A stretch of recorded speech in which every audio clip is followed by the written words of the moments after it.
good people? Welcome to Melanated Vibrations, a new show that celebrates the diversity and richness of Black culture. Join us as we delve into our individual mental health and overall mental health of our community. From the latest trends to the timeless coping mechanisms, we'll showcase the best of what it means to be mentally healthy. So sit back, relax, and get ready to feel the vibrations of Black excellence. Let's get started.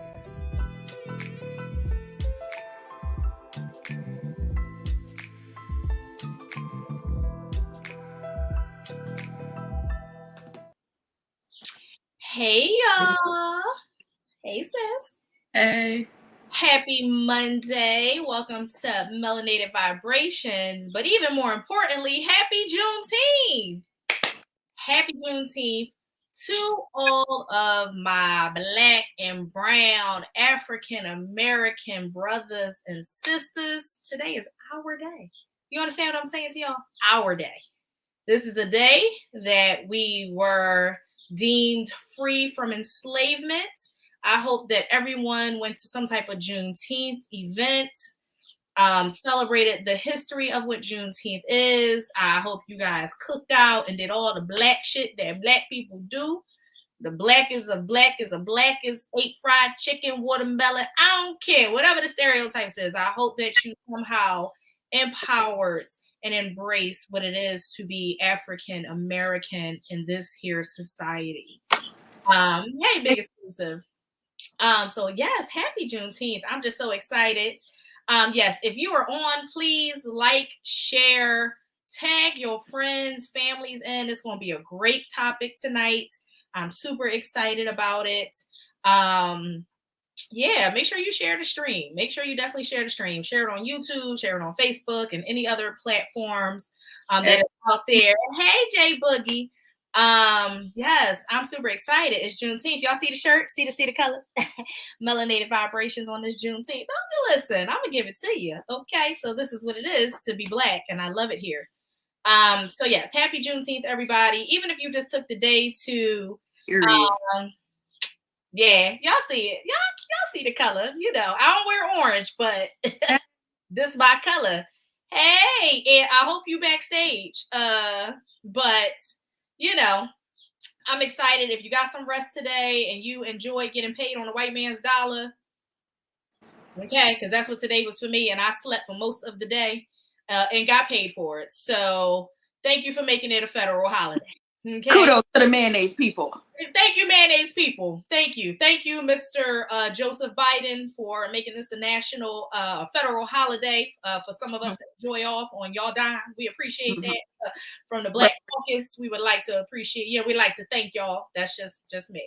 So, I don't really feel like I'm not gonna say I don't feel like we need a grounding technique, but I feel like this show is more lively today. So I don't really want to ground and center. I kind of actually want to get everybody worked up, get the energy going, get everything flowing, because this is a topic that is important to me, something that I see just as a therapist, just as a single Black woman. This is something that I think needs to be talked about in the Black and brown community. So actually, today's grounding technique is really not even going to be a grounding. It's going to be a get the blood flowing, get it pumping, whatever you need to do. Go grab you a drink, whether that is alcoholic or a non-alcoholic beverage. I actually have my water right now because I've been drinking enough this weekend. So I got to go to work tomorrow. But I will set my intention. My intention, what I am bringing into this space is an open mind. So that is what I'm bringing into this space. Sis, what are you bringing into this space? Personal experience.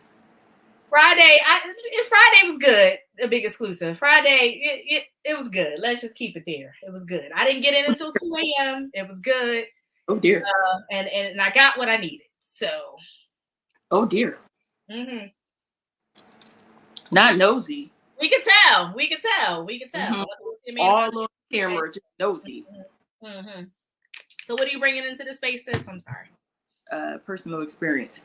Okay. Personal experience. I like it. All right, so I'm not sure if all my guests are here. We don't have to bring any of them in. Before we get started, I actually want to do a little history about Juneteenth because I feel like it would be a disservice if I talk nothing about Juneteenth other than just giving that introduction. So let's just give a little bit of information on what Juneteenth is. So Juneteenth, officially Juneteenth National Independence Day, is a federal holiday in the United States. It is commemorating the emancipation of enslaved African Americans, deriving its name from combining June and the 19th. It is celebrated on the anniversary of the order by Major General Gordon Granger, who proclaimed freedom for enslaved people in Texas. That was surprising reading. Boo. Texas of all states, right? On June 19th, 1865. 2.5 years after the Emancipation Proclamation was issued. So that is why Juneteenth is important, because for the enslaved people, they did not even know that they were technically free until 2.5 years after the Emancipation Proclamation was signed and put into order. Because, these people, clear colonizers, whatever names y'all have for them, had to make sure that they continued to get free labor, as if that stopped them from getting free labor from us, because there you had sharecroppers. And so some way, somehow, they were still getting something out of us, right? And so when we say we built this country on our backs, that's literally what we mean. We, African Americans, Black and brown people, have built this country on our back. There is nothing that has been invented that has not come from a Black person. Whether they teach you guys that or want to give us the credit, we are the blueprint. We are the foundation. So that started in Texas. That was June 19th, 1865. Yes, that bitch. Oh, she gets on my nerves. Oh, she gets on my nerves. Wow. We're not gonna talk about Miss Owens because she hasn't been invited to the cookouts in quite some time. So Juneteenth has since been observed annually in various parts of the United States, often broadly celebrating African American culture. The day was recognized as a federal holiday in 2021 when President Joe Biden signed the Juneteenth National Independence Day Act into law.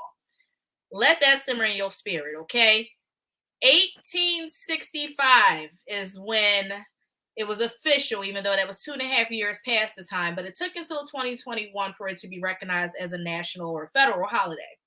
On September 22nd of 1862, President Abraham Lincoln announced that the Emancipation Proclamation would go into effect on January 1st of 1863. Not sure why he waited so long, but again, had to get some more free labor out of us. Promising freedom to enslaved people in all of the rebellious parts of the South states of the Confederacy. Texas was included, but not federally held territories, such as Delaware, Maryland, and West Virginia. They did not acknowledge it right away. So just a little history on Juneteenth out there that you guys can research and go and look. As you guys may always see, I always have this band on. This is my Pan-African American color band for my Apple Watch. I absolutely love it. When Apple came out with that, I said, look at y'all trying to be inclusive and give Black people something. So you will see me with this band on frequently. I have a couple of them, but because I represent everything Black. So I love that for us. Hence why the show was called Melanated Vibrations. So we are going to get into tonight of intimate relationships in the Black community. I have a few guests coming on. I have a married African-American male, a married African-American female, and a married or single African-American male. And then, of course, my sister and I, who is an African-American married woman, and I am African-American single woman. So we're going to get into a lot of stuff tonight. We're going to get into a lot of definitions of polygamy. How do we feel about polygamy? We're going to talk about monogamy. We're going to talk about the statistics of the ratio of Black men to Black women, interracial dating, and kind of just dating in the Black community. What are our standards? Why is it harder for African American? Hey, Creamy. Why is it harder for African American women to be married or feel the need to have to date interracially in order to become a wife. So we're going to dive into a bunch of stuff tonight. I'm so excited to have my guest on. One is my best friend of 20 plus years. One is my brother-in-law. Another one is my brother. He's always in the comments, Aunt Rockmore. He decided to come on finally to the show. So we're going to dive into some stuff. We're going to have all this Black excellence on the show. No, we don't need no side on tonight. We are not promoting that. Not the promoting. I mean, big exclusive. You got the link. So any point in time you want to drop in, your presence is always welcomed. But we are going to dive into a lot of things about Black culture and dating and what that kind of looks like to the rest of the world, and honestly, kind of what it looks like to us. So if my guests could come on in and they can introduce themselves and stuff, you know. Hey, how's it going? Oh, you came ready with glasses, huh? Yeah. Okay. Getting old. Educated. Okay. Right. Put my glasses on. Happy Juneteenth, Queens. Happy Juneteenth, Black King. Yes, honey. With our biggest boost. Yeah. Yes. Juneteenth for us, child. The white folks is mad. They should be glad. They got to stay home and get paid too. Hey, look, I'm there for any holiday. I don't celebrate none of them, but if y'all gonna let us have off, I'm gonna take them. That's y'all all. y'all forgot to say Happy Father's Day. Oh, Happy Father's Day text is out yesterday. Don't do that. All right. Happy Father's Day to all the amazing dads out there, to all the Black men stepping up, doing what y'all need to do, taking care of y'all kids, even the ones that's not y'all step kids. He ain't letting us off the hook because he got a text message from me yesterday, and so did you, big exclusive. Don't do that. Definitely Happy Father's Day to all the guys out there. Creamy. That is out here doing what they supposed to do, picking up the slack. Taking care of kids again that do not belong to them, just being a positive role model and influence. It is so needed in our community. So shout out to all of y'all. I hope you enjoyed your Father's Day. I hope you enjoyed it. All right. I think I got one more guess. Maybe might be having some technical difficulties. I don't know. We gonna see. There she is. Hey, best friend. Hi. I like your hair. Thank you. Sorry, y'all. My kids just got home, so I might mute myself real quick. I understand. Sorry. If you are on the live stream, please make sure you share, tag in as many people as you can. It's gonna be a dope topic tonight. Please share. All right, so before we get started, I want to kind of do, as I always do, some educational pieces, some definitions, and all of that stuff. All right, so the first thing I wanted to kind of define is, what is a relationship? So according to Google, a relationship is the way in which two or more concepts, objects, or people are connected, or the state of being connected. What is an intimate relationship? They say an intimate relationship is an interpersonal relationship that involves physical or emotional intimacy. Although an intimate relationship is commonly a sexual relationship, it may also be a non-sexual relationship involving family, friends, or acquaintances. So what is dating? Dating is a term coined in America to signify the stage of romantic relationships in which two individuals engage in an activity together, most often with the intention of evaluating each other's suitability as a partner in the future of an intimate relationship. What is monogamy? Dun, dun, dun. Such a word that is thrown around so much these days. So what is monogamy? Monogamy is the practice or state of being married to one person at a time, the practice or state of having a sexual relationship with only one person. What does monogamy look like in a relationship? So monogamy in a relationship with only one partner at a time rather than multiple partners. A monogamous relationship can be a sexual or emotional one, but it is usually both. Many modern relationships are monogamous. Then we have polygamy, which I'm sure you guys have seen it all on social media. There's one clip I could not find with this African-American woman. I think she has a husband, a boyfriend, and she just introduced, I guess, a fiance or a boyfriend, and saying we're going to dive into that. So what is polygamy?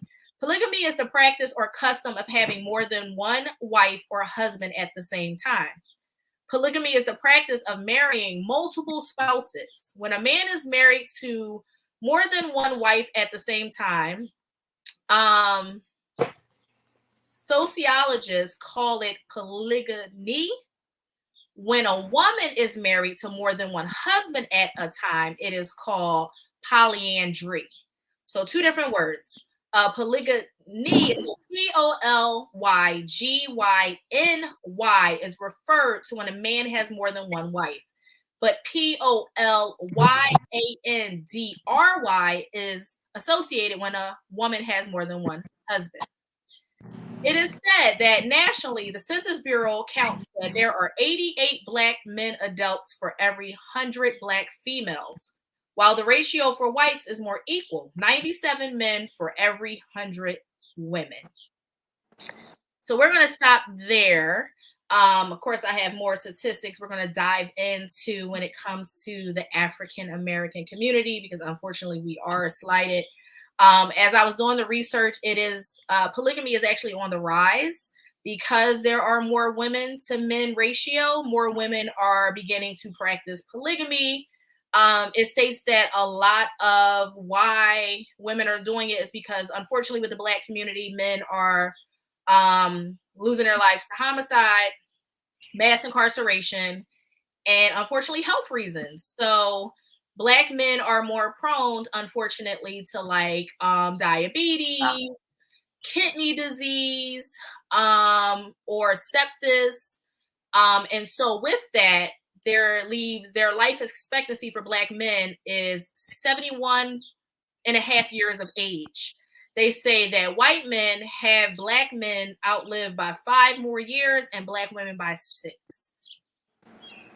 So those are some statistics. Yes, sure do. And so polygamy is the thing these days. Not for me, but to those that practice it, no knock on you.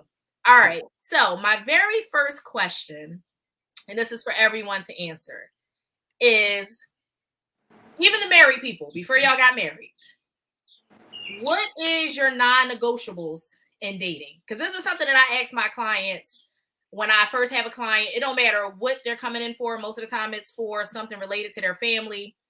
Thank you, Tiff, my girl. Happy belated birthday to Tiff, the only Gemini that I recognize. Hi.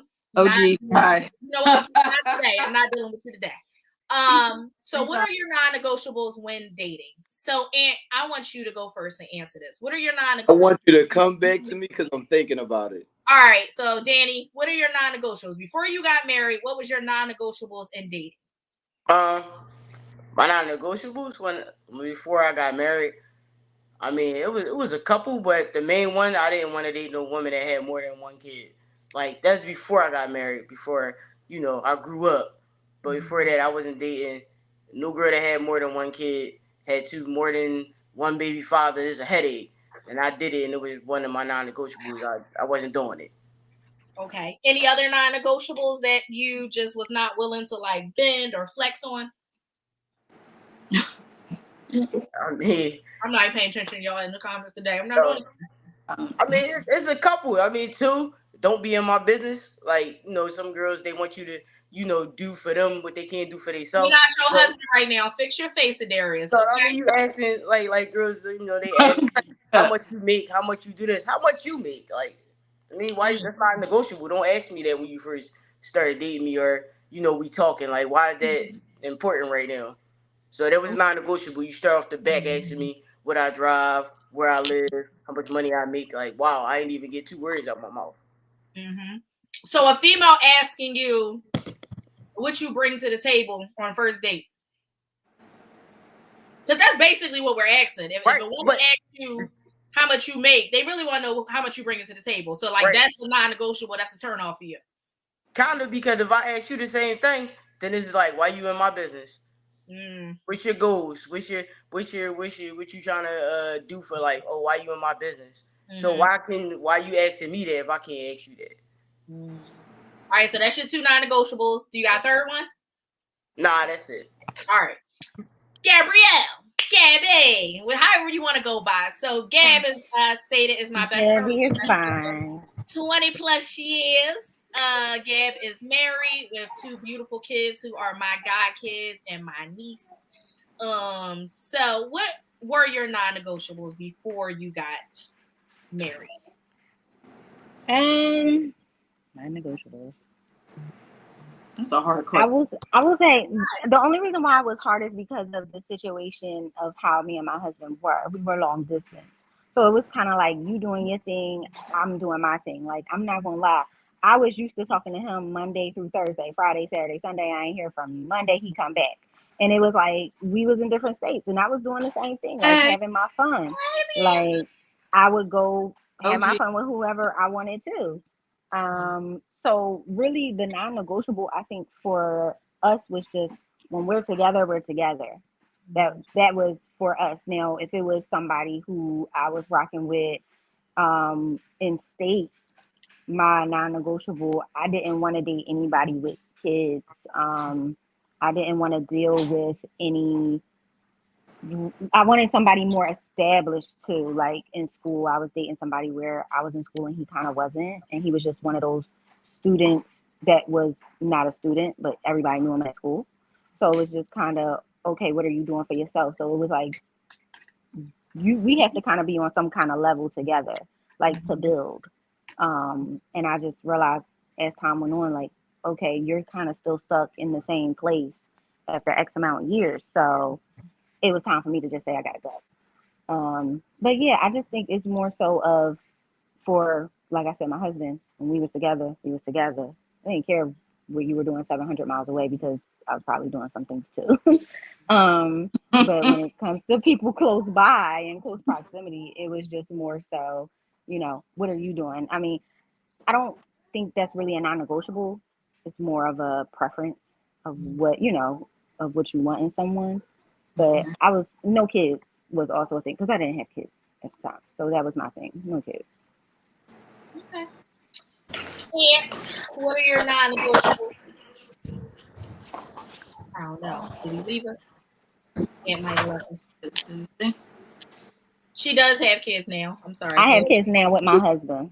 He said Put that out there with her husband. With my husband. Sorry about that.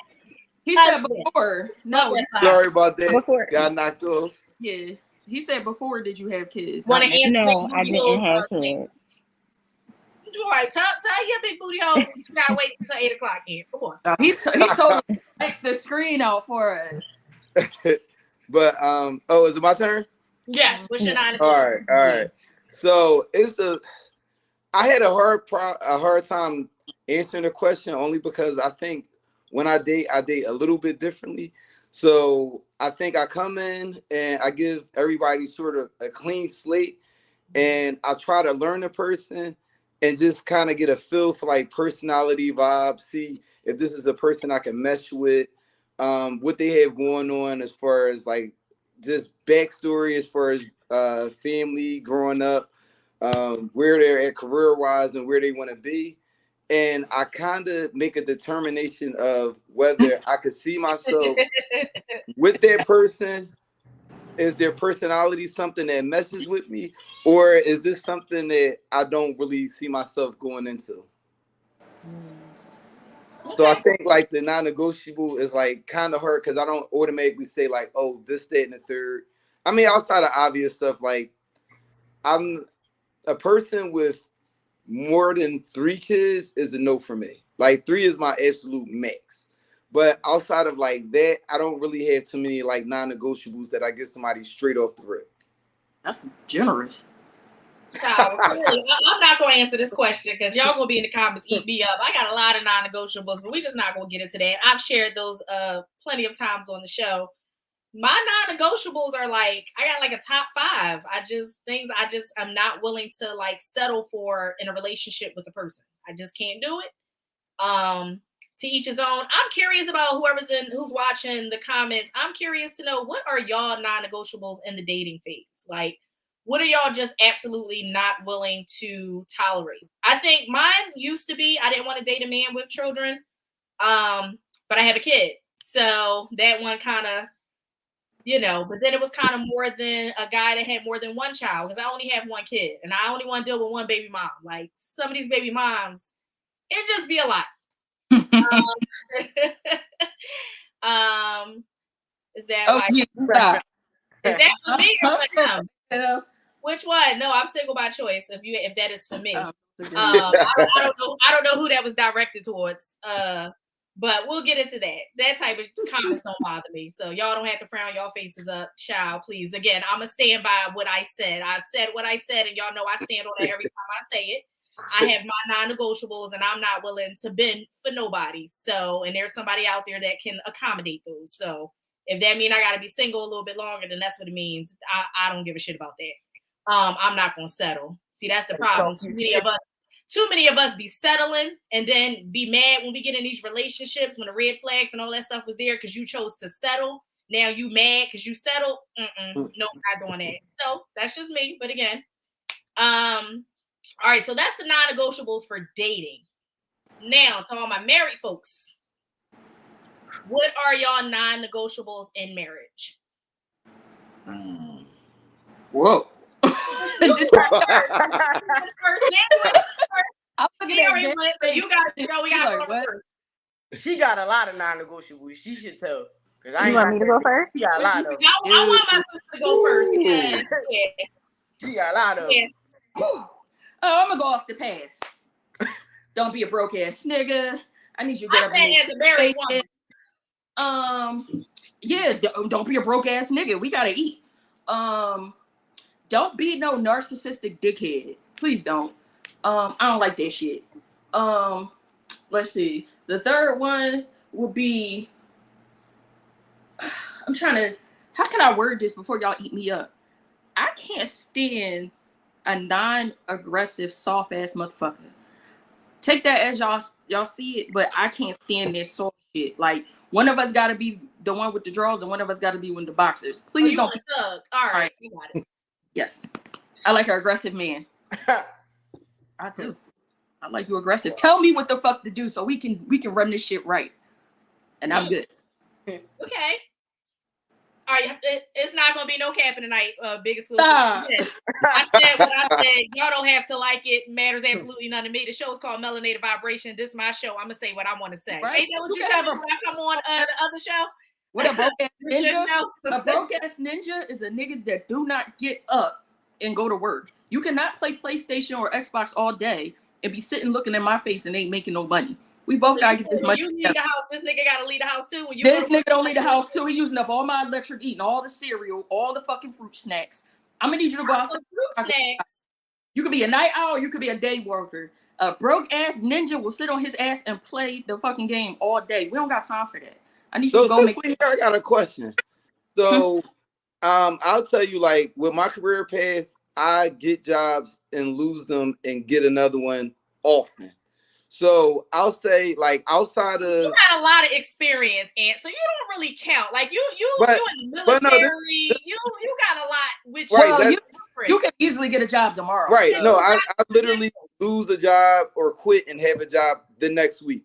But this is my question: not the comments. So if I was let's say your husband was to get fired from his job, do you have like a ticker of when he should have another one? Is there like an expectation? Well, no. Okay. I'm gonna tell the story because my husband did lose his job, but he started another job in like 3 days. That's just what type of man he is. I like that for him. That's just the type of man he is. He always been like that. But backstory, me and my husband grew up together. We grew up in the same area, same block, whatever. I always knew that that's how he was. I just never dated him until later. So I knew he was like that. So when he was like, oh, let's date, whatever, I knew what I was getting into. I was like, oh, okay, this nigga gonna be able to take care of shit. So we good. So I know anytime, like, you lose your job, some men won't. They will wait a month. They don't have that experience. He does have that experience. So it's easier for him to just move on. So, I was like, you'll be fine. I'm not worried because I know you're going to be fine. So, I think a man like the niggas that play PlayStation all day, they waiting a month or two. They waiting on you to pay the rent. He not going to go find and pay the rent. I'm not saying go, don't go out here robbing niggas and shit like that. Don't do that. But I'm saying at least you could do something. A man will always find a way to be resourceful, right? If you got experience, you can always. How do you even date a man like that? You'd be surprised. Yeah, it's some people that don't have no drive. I just got lucky that I married a man with drive. I think it just depends on the man. I would say it depends on the man. Okay. Like you. I think the bigger question is not how do we date men like that? How do y'all as men not hold your friends accountable?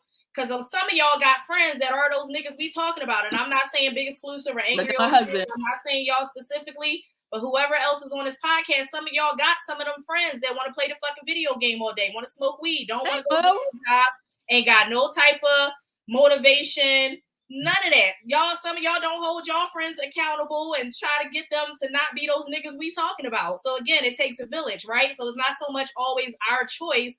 I don't choose those type of men, and none of the women that are on this podcast have chose. I just said Big Exclusive, not necessarily you or Angry OJ. A lot of people do, Don't start that shit. R&B. But there are men out there who have friends that are these people.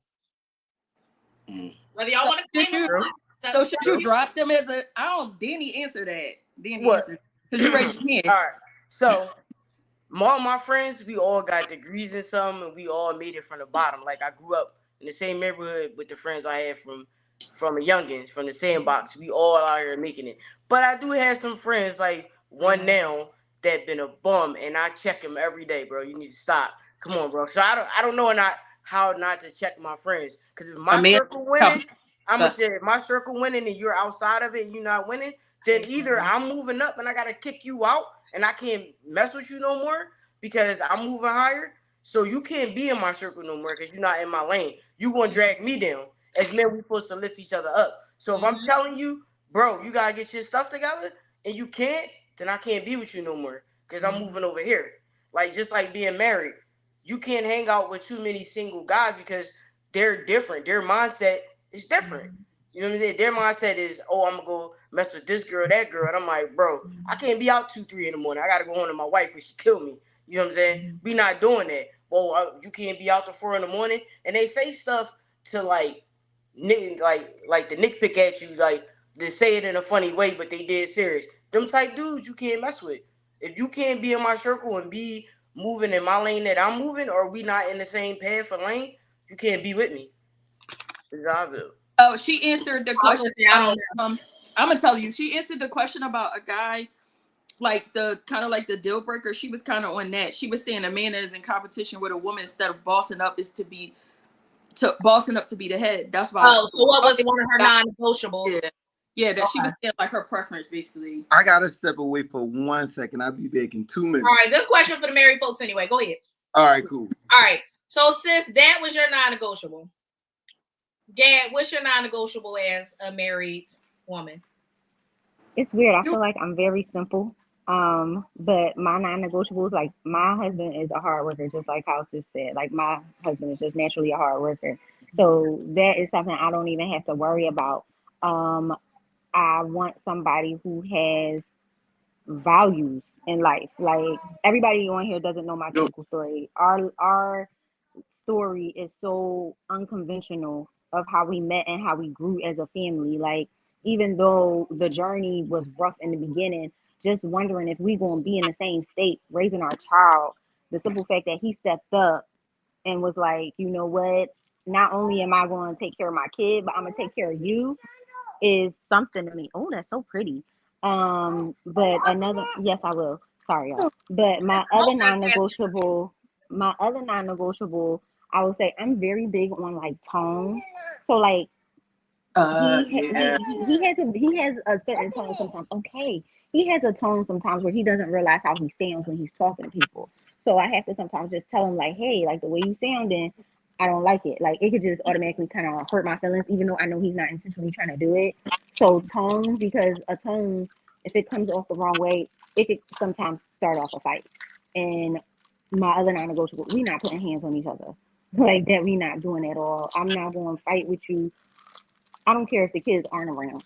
That's just something I don't want. I've never wanted to be that kind of person, step out of my comfort zone like that. And I guess my other non-negotiable is somebody who I would feel unsafe with. I would never stick around somebody who I would even have to question, you know, do I feel okay with you?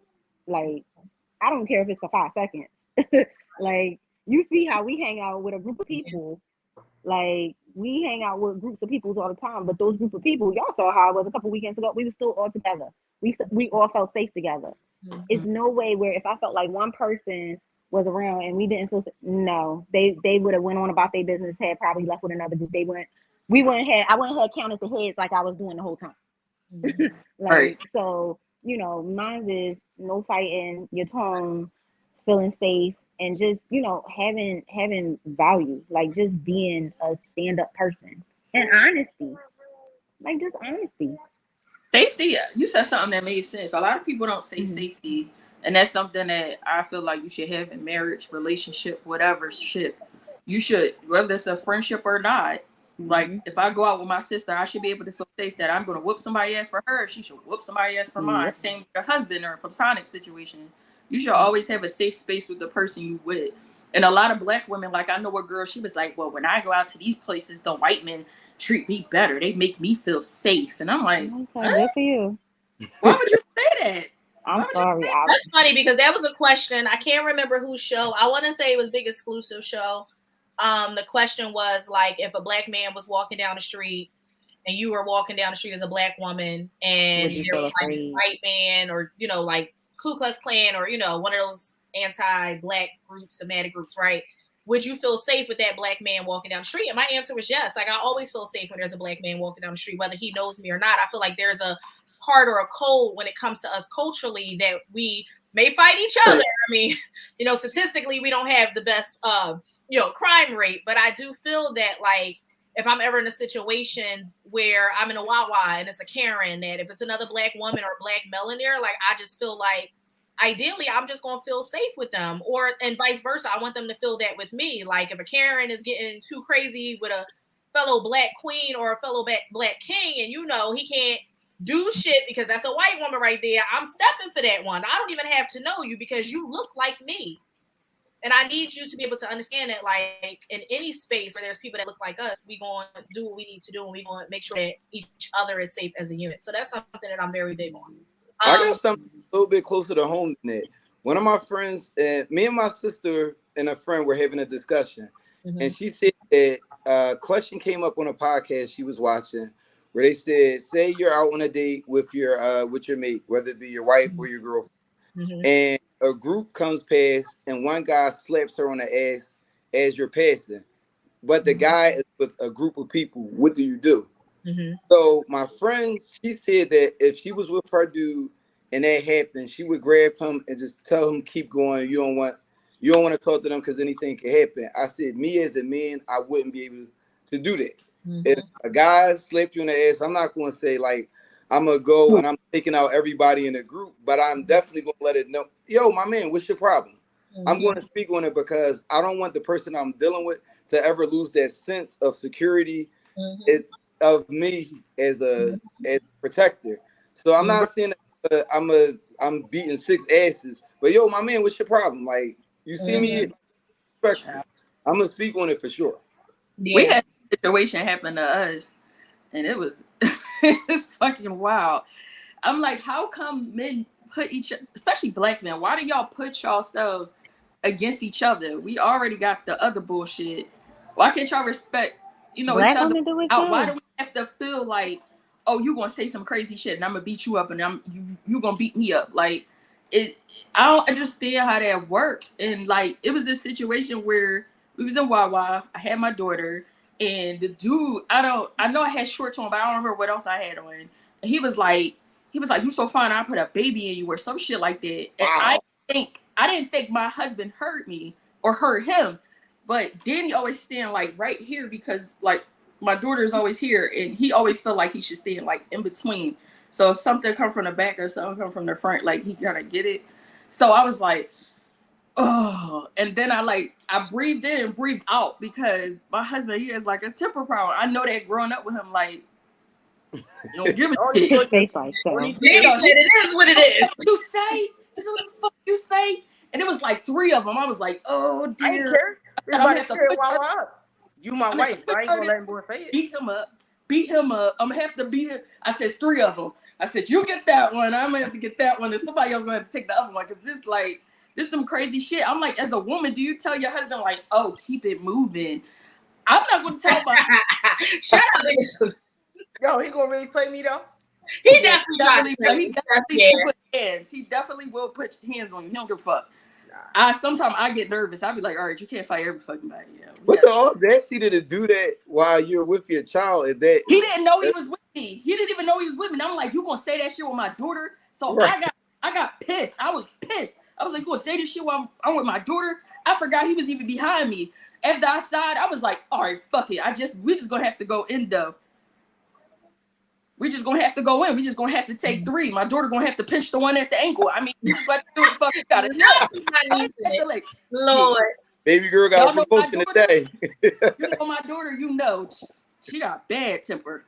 I was like, why do y'all do that? Like, why do y'all? But then another situation in relationships, why do Black women always put men in a position to be fighting? Well, I'm gonna go get my food. I'm gonna go get my husband. Why do y'all always that's a whole nother conversation for another podcast. We're not doing that tonight. We're gonna go left, and I got other questions. So, Danny, what are your non-negotiables as a married man? My non-negotiables is can't be lazy. I don't like a lazy woman. I grew up in a household with a strong mom. You can't be lazy. I'm not saying slavery type cook, clean, and all that. I'm not saying that. I'm saying lazy. If I'm trying to move forward, you got to move forward too. Like, you got to have my back. Say you say, oh, I'm trying to get out of this situation. I'm in this house, and you see me. I'm at home. I'm working. Then you got to have my back with it. You can't be lazy. Whereas though I'm out here trying to move us forward, and you hanging down here, and I got to keep pulling you up, stopping what I'm doing to pull you up to keep moving. I need you to move with me. That's the lazy I'm talking about. I need you to be able to move with me. That's my total non-negotiable. Like, you can't be a lazy woman.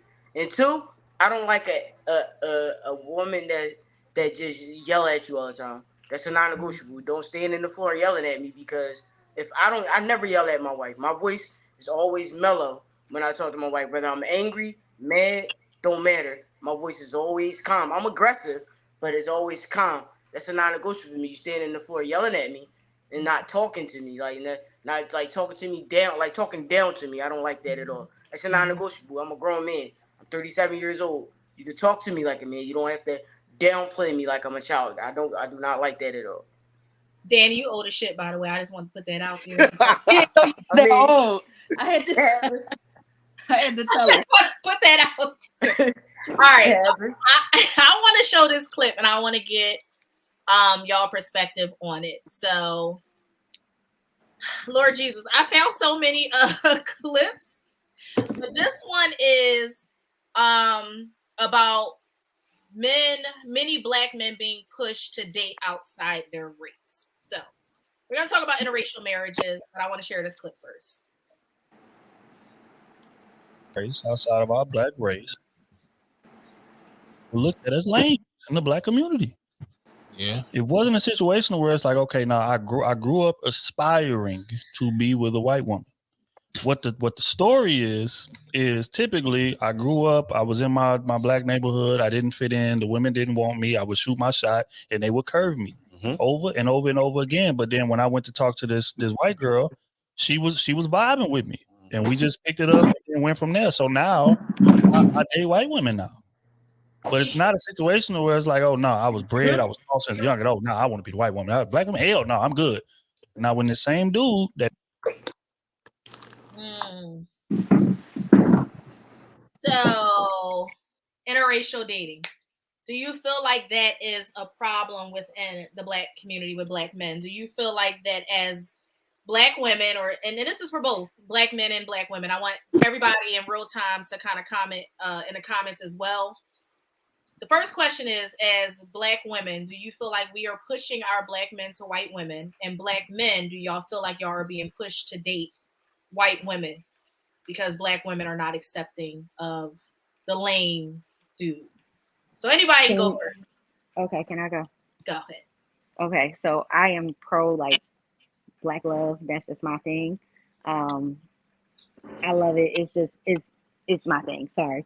Um, I will say from a cultural standpoint, I grew up around black men. Philly is usually black guys, and that's my thing. I've always seen myself wanting to be with a black man.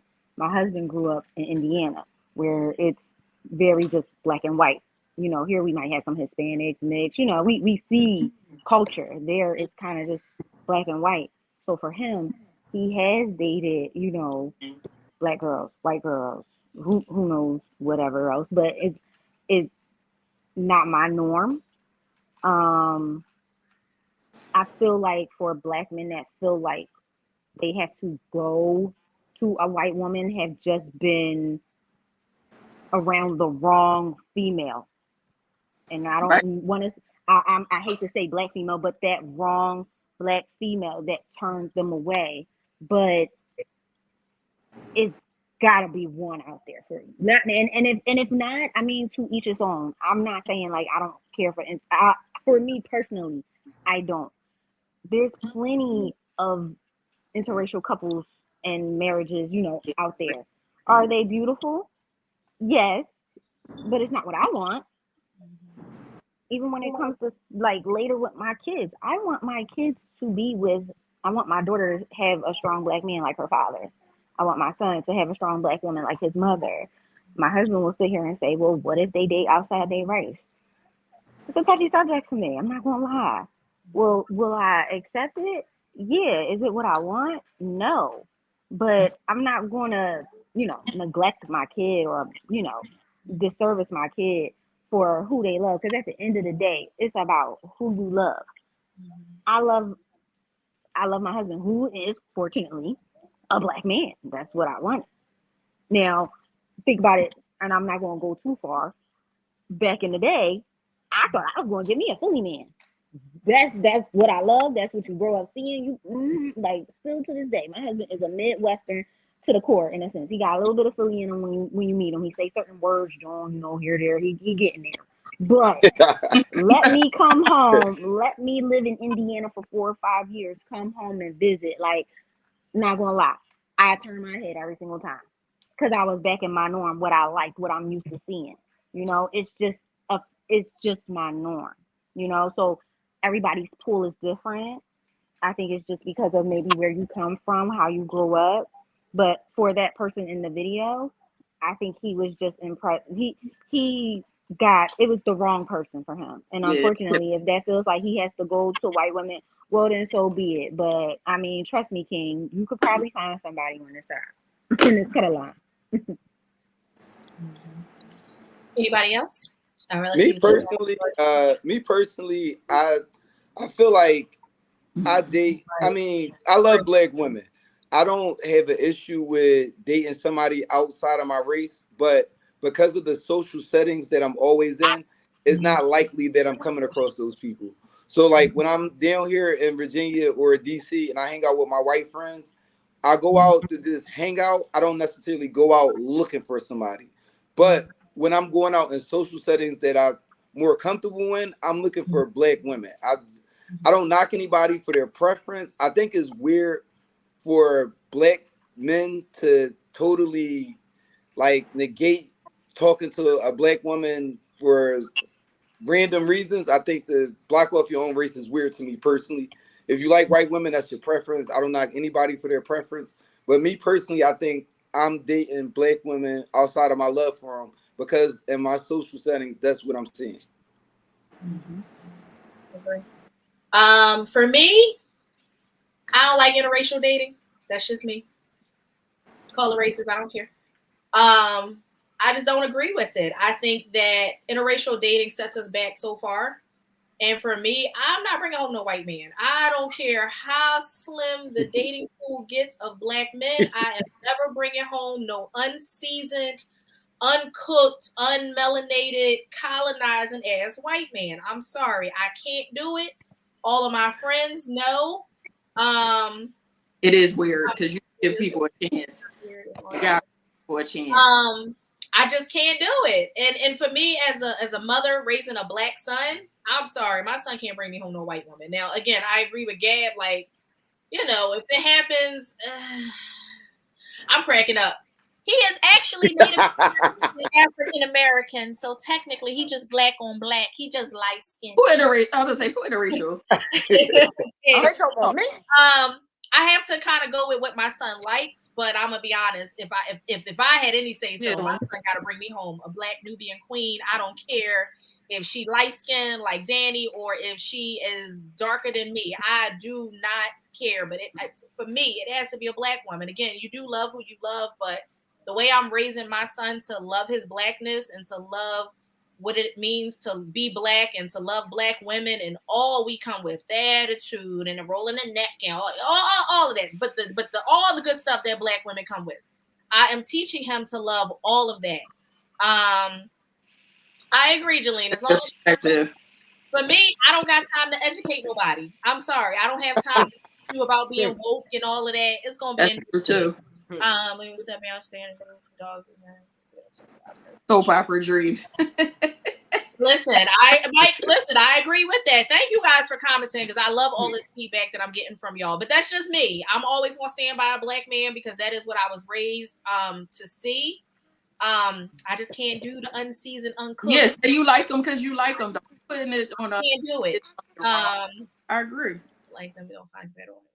Right, and some black men are just drawn to white women. Like it has nothing to do with black women. It's not that they hate black women. Some of them are just drawn to white women or women of other races. And no knock on anybody who decides to date outside their race. But for me, it's gonna be a no. Danny, how you feel about it? Me personally, I like my melanated women. The darker, the better for me. Period, Danny. Feel me? Like I grew up in a household with different colored women. Like, most of my family is my color because our heritage is Native American, but we are black men. I don't think that black women push men away. I think that black men sometimes can misconstrue black women's aggression for them wrong. They can take it as they're trying to be on them instead of them loving them. So they'll go for the easy route. Or white women, I'm not trying to talk about white women, but they just do what you tell them to do. A black woman, she gonna stand 10 toes. Like, we recently had a thing where though about school. I took it wrong. My wife yelling at me about, you gotta have a plan. I took it wrong. I'm like, oh, you yelling in my ear, blah, blah, blah. When I sat down and thought about it, no, she's just telling you, bro, you gotta have a plan. And I took it wrong as a black man. Like, man, she all aggressive. But that can push a black man away because some black men are weak. Some of them can't stand an aggressive black woman. I grew up with an aggressive mom that's aggressive. You feel me? I just think some black men can't handle it, so they run. That's just my opinion. I don't think black women push them away. Let me ask you this, Dom. I think it's easy to look at white and black because it's such a difference. But what if your son was to come home with like a Middle Eastern woman? How would you feel about that? I think Hispanic is kind of close. The similarities, but what about like a Middle Eastern person? How would you feel about that? When I talk about black and brown women, when I talk about black and brown women, those I include people that look like us. Okay. So Middle Eastern, if they dark like us, whether you from Egypt, whatever part of Africa, if you look like a black woman and you understand what it is to be a minority and to be a darker skinned woman, and you are treated the same way as us as African Americans are treated, ideally, because just because you don't live in this country, don't mean that colorism, we talked about this a couple episodes, colorism or racism does not affect you as a Middle Eastern woman. So for me, if my son brought home a Middle Eastern woman that was olive tone skin or that was my complexion or a Dominican woman that looked like me, I wouldn't be upset because at the end of the day, y'all all niggas. That's just how I look at it. Like, they are, whether they want to acknowledge it or not. Yeah. Being from the Middle East, Egypt. Let's just kill a spade. You are from a place that originated from where I originated from. But again, if you cannot acknowledge that and you want to be whitewashed, don't bring it home to me. I can't do it. I don't got time to learn folks nothing. The internet is free. I don't got time to learn nobody nothing. Just please don't bring me home a Kim Kardashian. That's all I ask. That's it. That's all I got. But for me, when I say black and brown people, I talk about my people first. as an African American, and then I include all the other Black and brown people that go through the same thing we go through, just in their country. So that's me. We could talk about the culture of the corny niggas, as they say, the corny nigga culture. The corny nigga culture, like the Nick Cannon. I ain't going back and forth with nobody. The non-aggressive dudes.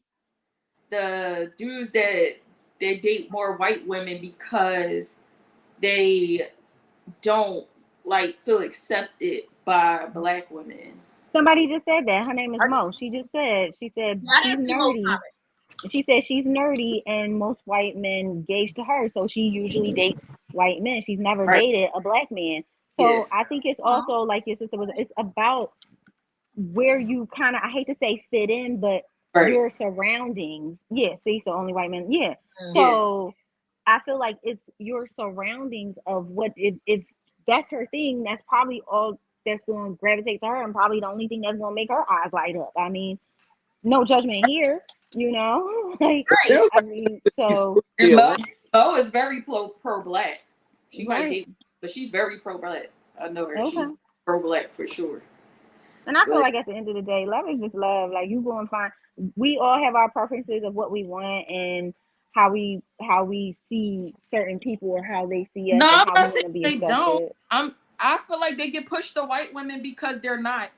Let's be real. Who wants a soft ass motherfucker that be like, oh well, yeah, babe, I'm gonna get it done. I want a man that's corny is corny. I don't really give a fuck what race you are. If you corny, you corny. I don't want a man that's gonna sound like, oh, we're gonna get it done. I want a nigga that's gonna say, yeah, we gonna get this done. We gonna do this. We gonna do that. I put some bass in your voice. You a man? Put some bass in your voice. So that's considered a corny nigga. We're not even gonna get to the culture of the drug dealer thing. So I was about to say with like the drug dealer, but you know, I'm a good two-shoe, so drug dealers always gravitated to me, and I'm considered a goody two-shoe. I'm considered the one that never been in trouble, always the good girl, always minding her business, always go to school, always go to work, always do this, that. So I'm considered like the corny chick. I'm not the one. But what do you consider corny? Because it's kind of weird. Like, do you mean somebody that has like a weird swagger, somebody that's not like or like what exactly is corny? Try too hard. He tried too hard. It can be toxic. It depends. I'm just speaking for women that, you know what. I'm corny. You're not corny, Mo. I don't know you, baby, but you don't seem corny. He's not corny. A trait of being corny is like a man that's like, let's talk about men specifically. I don't like a man that's like passive. I need you to stand up for yourself. Like, you being corny, bro. You just gonna let somebody walk all over you. You're not going to say what you need to say as a man. To me, a corny man is not a man that got a regular 9 to 5. Like, my sister just sent me something on Instagram talking about people that feel like a 9 to 5 is not a flex. You're not corny if you got a 9 to 5. Like, I love that about you. If you got an education, I love that about you. Just corny in a sense of like kind of what she said, you trying too hard to be something other than what you are. Just genuinely be you. If you can just genuinely be who you are, whether society says you're corny, like, I hate that they call Russell Wilson and Jordan corny niggas. Like, what makes them corny? Because they respect the women that they're with, because they get up, they work hard, they are who they are. They're not trying to fit into those trends. To me, they're not corny. But in society, unfortunately, the Black community will say like, "Oh, them niggas is corny. They doing too much." Corny how? Because they was raised properly and they just trying to please their African American queens, or Michael B. Jordan. We don't know. But with Russell Wilson, like, we don't. We got preferences. Let's just put that out there. But to me, it's just trying to be something other than what you are. Like, it don't matter what race you are. Corny is corny. Just be you. Be genuinely you. Because again, God created all of us for somebody. And so the women that are not attracted to you are okay. Russell was that corny. We are not listening to you. I don't think he corny. Fresh you out. I don't feel like I know enough about Russell Wilson to be able to call him corny. Because I just kind of what we see. I don't get. Yeah, I don't know. That nigga could be a demon off of the camera. No, I swear to God, never I really really know. feel like he and somebody else outside of this perfect ass picture trying to pay. I ain't gonna hold you, but I ain't want to judge him. I'm like, is this the therapist talking, or is you just really think something's off with him? But I don't think he's corny. I do think that like trying so hard to be like something other than what you are, or being too passive. Speak up, let your balls hang, be a man. Like it agrees. And corny can be different for everybody and what it looks like. To me, corny don't have no race to it. If you corny, you corny. But it depends on also culturally, like when it comes to dating culturally, what are you looking for? Like a corny white man to me might be different than a corny black man per se. White girl from the rip, he did. His ex white girl. Yeah, his ex-wife is white. I said, Michael B. Jordan. He was considered okay. Think about the guy that was in high school. I still love him though. That never talked to nobody. He always sat in the corner. Maybe he had emo clothes on or something. Maybe he was into Harry Potter. Maybe he was golf. Harry Potter. What's wrong with Harry Potter? Ew. Maybe he was that type of guy. That might be corny to some people. Oh, the nigga like that would be in the back of the class while we talking about rap. He was talking about anime. He was talking about Harry Potter. Got you. Yes, Big Exclusive is not corny. You're not Big Exclusive. Mike, which person you talking about? Michael B. Jordan, but are you talking about something that I said? Like I said, Michael B. Jordan is not corny to me. That's what I said when I started it out. Maybe y'all didn't hear me, but I said people like Russell Wilson and Michael B. Jordan are not corny. Thank you, Big Exclusive. Like, what's wrong with Harry Potter and anime? Like, okay. Corny to people. They just consider it a corny thing. All right. So I'm going to share this other clip. I found this clip, and it basically is titled that Black women don't require marriage. So I kind of want everyone to like real time comment what you think about this and let me know. Let me know what y'all think, if y'all think this is true. Notice, like, I don't want to call it a trend, but like a trend of Black women coming out and publicly saying that they don't desire marriage. But my take on it is that it's not that we don't desire marriage or that we don't want to get married. It's more so that we're not being offered or the opportunity is not being presented to us. And so as a defense mechanism, we're saying that we don't want that. So why are you staying in this long-term relationship with a man if marriage isn't the ultimate goal? Why would you continue to invest and settle for something that ultimately doesn't make you happy? I would never say that wives don't get the same treatment as girlfriends, because to me, ultimately, it is just a piece of paper in so many ways. I think the most important thing to know, getting married is probably one of the fastest ways to accumulate wealth. It's a piece of paper, it is, but it's a piece of paper that means a lot to a lot of people. And it should mean a lot to you, especially if you're willing to carry a child in your womb for a man. As of lately, I started to. All right, so what y'all think about that? Do y'all think it's true that Black women no longer require marriage? I actually had this conversation with somebody yesterday. Now, I think the issue with that is that if you get into a relationship and you get into something serious, you should already know what your ultimate goal is.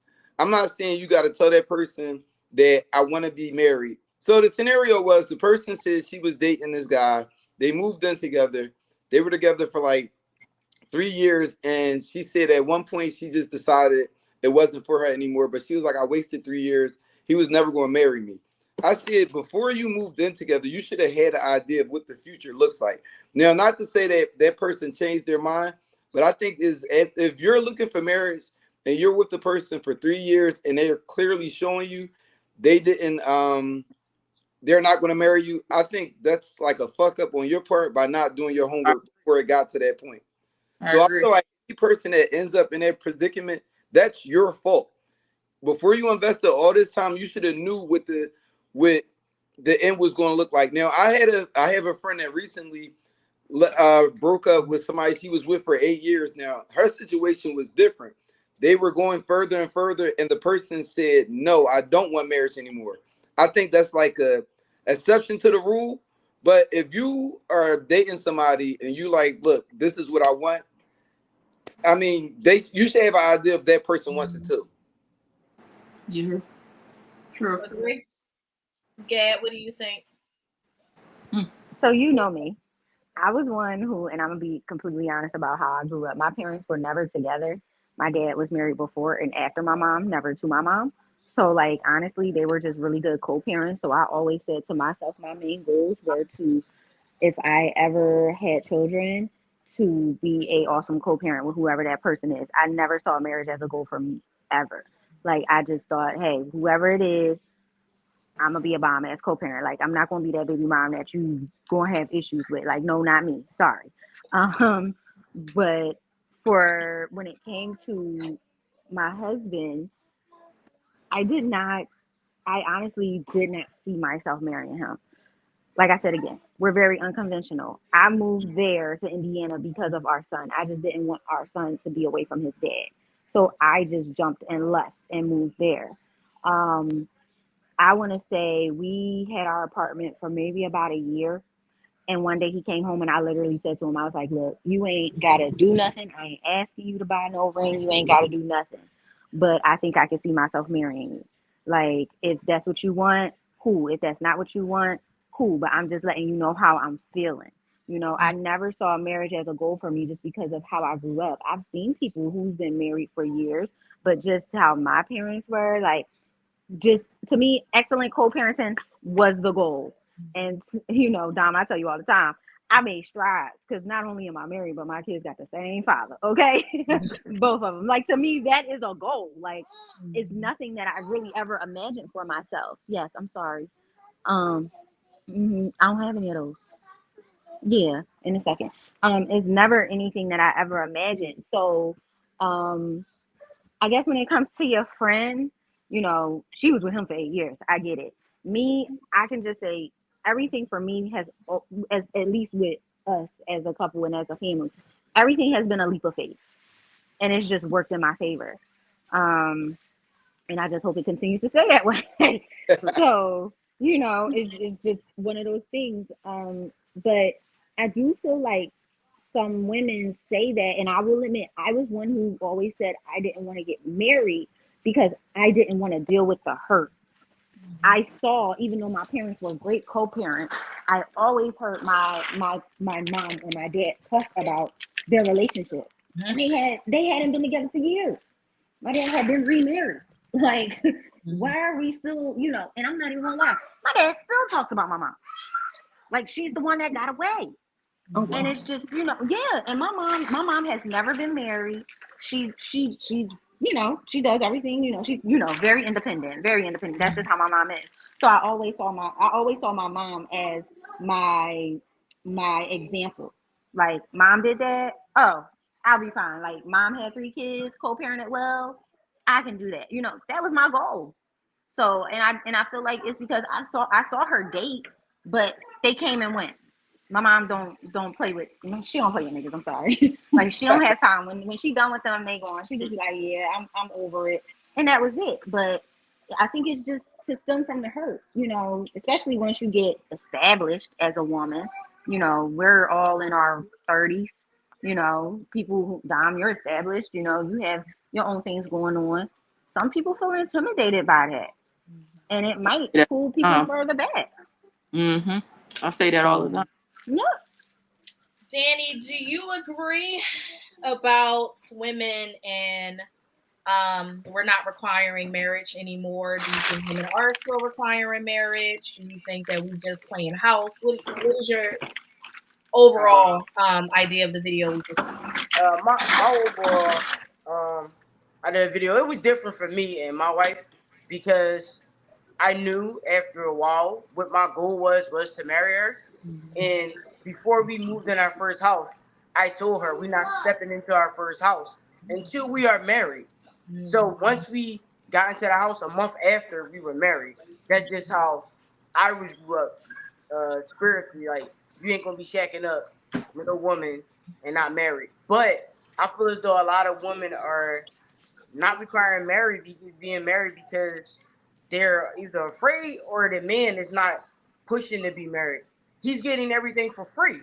So you're not even demanding or even pushing him to marry you. He's getting everything for free. He's living with you. He's driving your car. You cooking for him, you cleaning for him. You have an unbelievable, you know, making love unbelievable. It's nothing you making him require for him to marry you because I don't have to marry you to get it. I got it already. Why am I marrying you? That's just my thing. So I believe that if more men want to do what a woman desire. So women basically not push a man into marriage, that could push a man away too. But the man like come in a relationship like, look, my wife told me, look, I'm not gonna be no girlfriend for no 8 years. It's not gonna happen. It's just not gonna happen. So I said, oh shit, I gotta marry. I know I want to marry, so it gotta happen. But a lot of women don't want to be married. Only it's not there that they don't want to be married. It's just that they're saying it because they believe that the men are not required, don't want to marry. That's just my thing. I think every woman wants to be married in some lifetime. They do. They just be lying. They just be lying. So I'll speak for me. Marriage is on the table for me. Marriage is a goal for me. I thought it was going to be my last relationship, and it wasn't. I realized that he just wasn't ready for what I was ready for. And I think a lot of times with women, we invest in these relationships. We're in these relationships. We give. The man gives as well. I know y'all don't like that one-sided shit. I don't got time to be going back and forth for nobody in the comments. But both parties give. And I think that as a woman, I'll speak from being a woman. I can't speak from the male's perspective. But being a woman of age, you ideally want to be married. You want to have kids. You know, we plan our weddings as little girls. Like when we're playing house and we get our doll house, we done already planned the wedding. You know, those games we used to play is like, oh, I'm gonna be mom and that's gonna be dad and you gonna be the baby. And those are games that we play because I think that ideally as women, as girls growing up to be women, we are taught to be wives. I said this before on another show, we are taught to be wives. But men, unfortunately, are not taught to be husbands. They are taught with action figures and trucks. I agree with that. That's fine, and I'll give you the floor. I feel like it's different because like we're not taught like, well, no, I'll say I disagree because I feel like the qualities my dad raised me with to be a man was to be the man of the house. That's the way he was raising me. So he was teaching me things. He was teaching me how to fix stuff on cars. He was teaching me how to put up sheetrock and stuff like that. He was teaching me the things to make me the man of the house. But I think in those things and teaching me to be the man in the house is for a family, which would be essentially teaching me how to be a husband. Mm-hmm. So it might not look the same and from your perspective, but I think men are still taught to be husbands. I don't think all men are taught to be husbands. I think when it comes down to women, I don't want to say giving what's the word I'm looking for, ultimatum, but sometimes we as women give ultimatums. I know I've done it. I think it scares men to think of what marriage looks like. Because again, that may not have been, I don't know why is what big exclusive. You got to be more specific. I just said a whole bunch of stuff. I think he's saying why are men, why do you think why men are not taught to be husbands?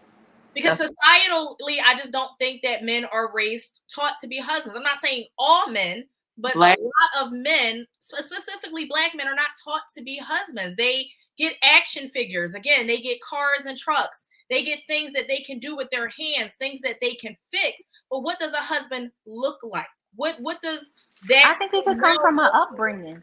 That's what I was about to say. That male role model in your household, is he actually teaching you to be a husband? Again, as girls, as women, we are already being prepared to be wives, to cook, to clean, to nurture, to bear children, to do all the things that encompass being a wife. But are men actually, little boys being taught how to be husbands? And I'm not saying that this is a woman teaching a boy how to be a husband. I'm asking, are men, in my opinion, for what I've seen, are not taught how to be husbands, whether they have a male role model in their life or not. Now, I disagree with this because women are being taught to be wives as much as you think they are. I think that's more. I'll say growing up for me. I think this is like do you making something really general about something that I think is case by case scenarios? I think our generation was raised to be wives. Now, maybe this newer generation, marriage is not on the table. Whoa. Some don't even know how in our generation. I've met women who Thank you for liking and subscribing. Appreciate it. She was making some good points. I couldn't. You adhere to it. I agree with that too. You step into it. But again, everybody's not taught that. I don't think a lot of black men are taught I think a lot of black men are not taught that. They are taught to be baby daddies. Hold on. I don't know about baby daddies. I am not letting that one. I don't agree with the baby You got daddies. it, What does that even mean? You got it. Yo, what does that even mean? I mean, since you hear me exclusive, come get back on here. No, jump back on. I feel like Wait, what does being taught to be a baby father even mean? I don't think men are even taught to be baby fathers. I don't think that's a thing either. I'm not saying all.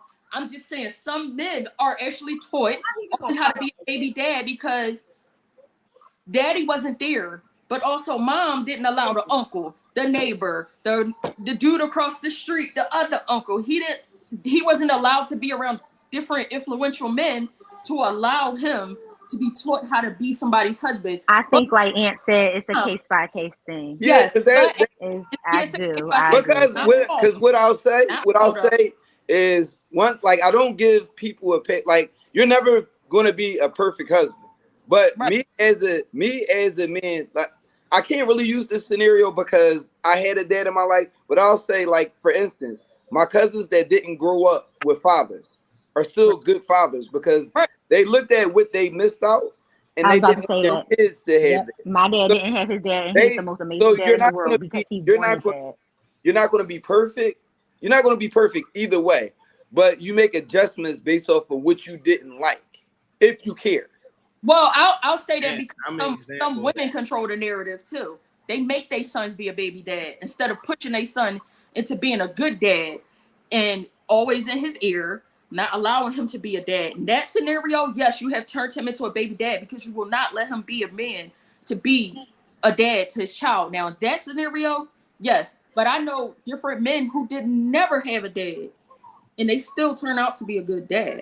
But in that situation, yes, some women do push their sons into being a baby daddy. I just want Aunt and Big Exclusive to be side by side so we can see a resemblance thing right there. But all right, not the distant cousins. There you go. Look. Got black shirts on. I love it. Oh, sorry. That's your cousin. I'm sorry. Listen, y'all don't have to agree with me. This is why we do panel styles, and I love it. I appreciate everybody on the panel, and I appreciate the feedback. Again, my opinion is one opinion. I do not think black men are raised to be husbands, but I do think as black women that we are raised to be wives. Now, you guys can strongly. Wait, let's go back because it was a little. I wasn't raised to be no wife. I'm gonna be honest. This girl did not cook. This girl did not do none of that. Let's bring it back to the women. What about, you can't say that. I feel like most black women are not being taught to be wives the way you think they are, because I know a large group of people that are just dropping their kids off with grandmom and not really doing the raising the way they should be. Are they our age group? I'm not going to say not in our age group, but I know people that I don't have women being taught to be wives on a scale that you like kind of making it seem. I don't think that really happens. I'm not saying all women. Listen, I'm not saying all women and all men. Right. That's not what I'm saying, because I know that word be fucking some of y'all up, right? I'm not saying that. What I'm saying, in my experience, as somebody that is in their 30s, in the middle of their 30s, getting closer to their 40s, the generation that I grew up with, we were playing with dolls. We were playing house. We were learning how to cook on our easy bake ovens. We were having the little babies and giving them the bottle. We were being, I don't like the word groom, but we were being taught to be wives, to be mothers, to be nurturers.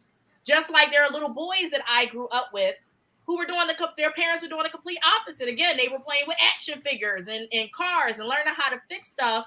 But when it came to like, okay, I'm gonna be mom and you're gonna be dad, they didn't know what the fuck that looked like. They thought that being a dad or being a husband in the house meant like servitude, like the woman is just supposed to do everything. All right. Like, you don't I want to put a name. I want to put a name on the bullet. So, how are you teaching your son to be a husband? I can't teach my son how to be a husband. I can teach my son how to be respectful to a woman. It's his father's job to teach him what that is. But you don't think it's kind of a mother? So that's the thing. You can't teach a boy. As a woman, you cannot teach a boy how to be a man as a woman. What I am teaching my son is to learn to be respectful to women, I make sure that he is educated. I make sure that he knows how to effectively express his emotions, because I think that's a whole other thing. There are a lot of men that do not know how to effectively express their emotions. So they yell, they scream, they punch walls. So I'm raising him to feel like he can have a safe space, and also learn how to create a safe space for someone else that is expressing how they feel about a thing. Teaching him, you know, how some women are, just women in general. Like, these are the things that you do for women. You hold the door. You take a woman out on a date, like planning, like things that I think I like. Like, if you say you want to take me out, I want you to plan it.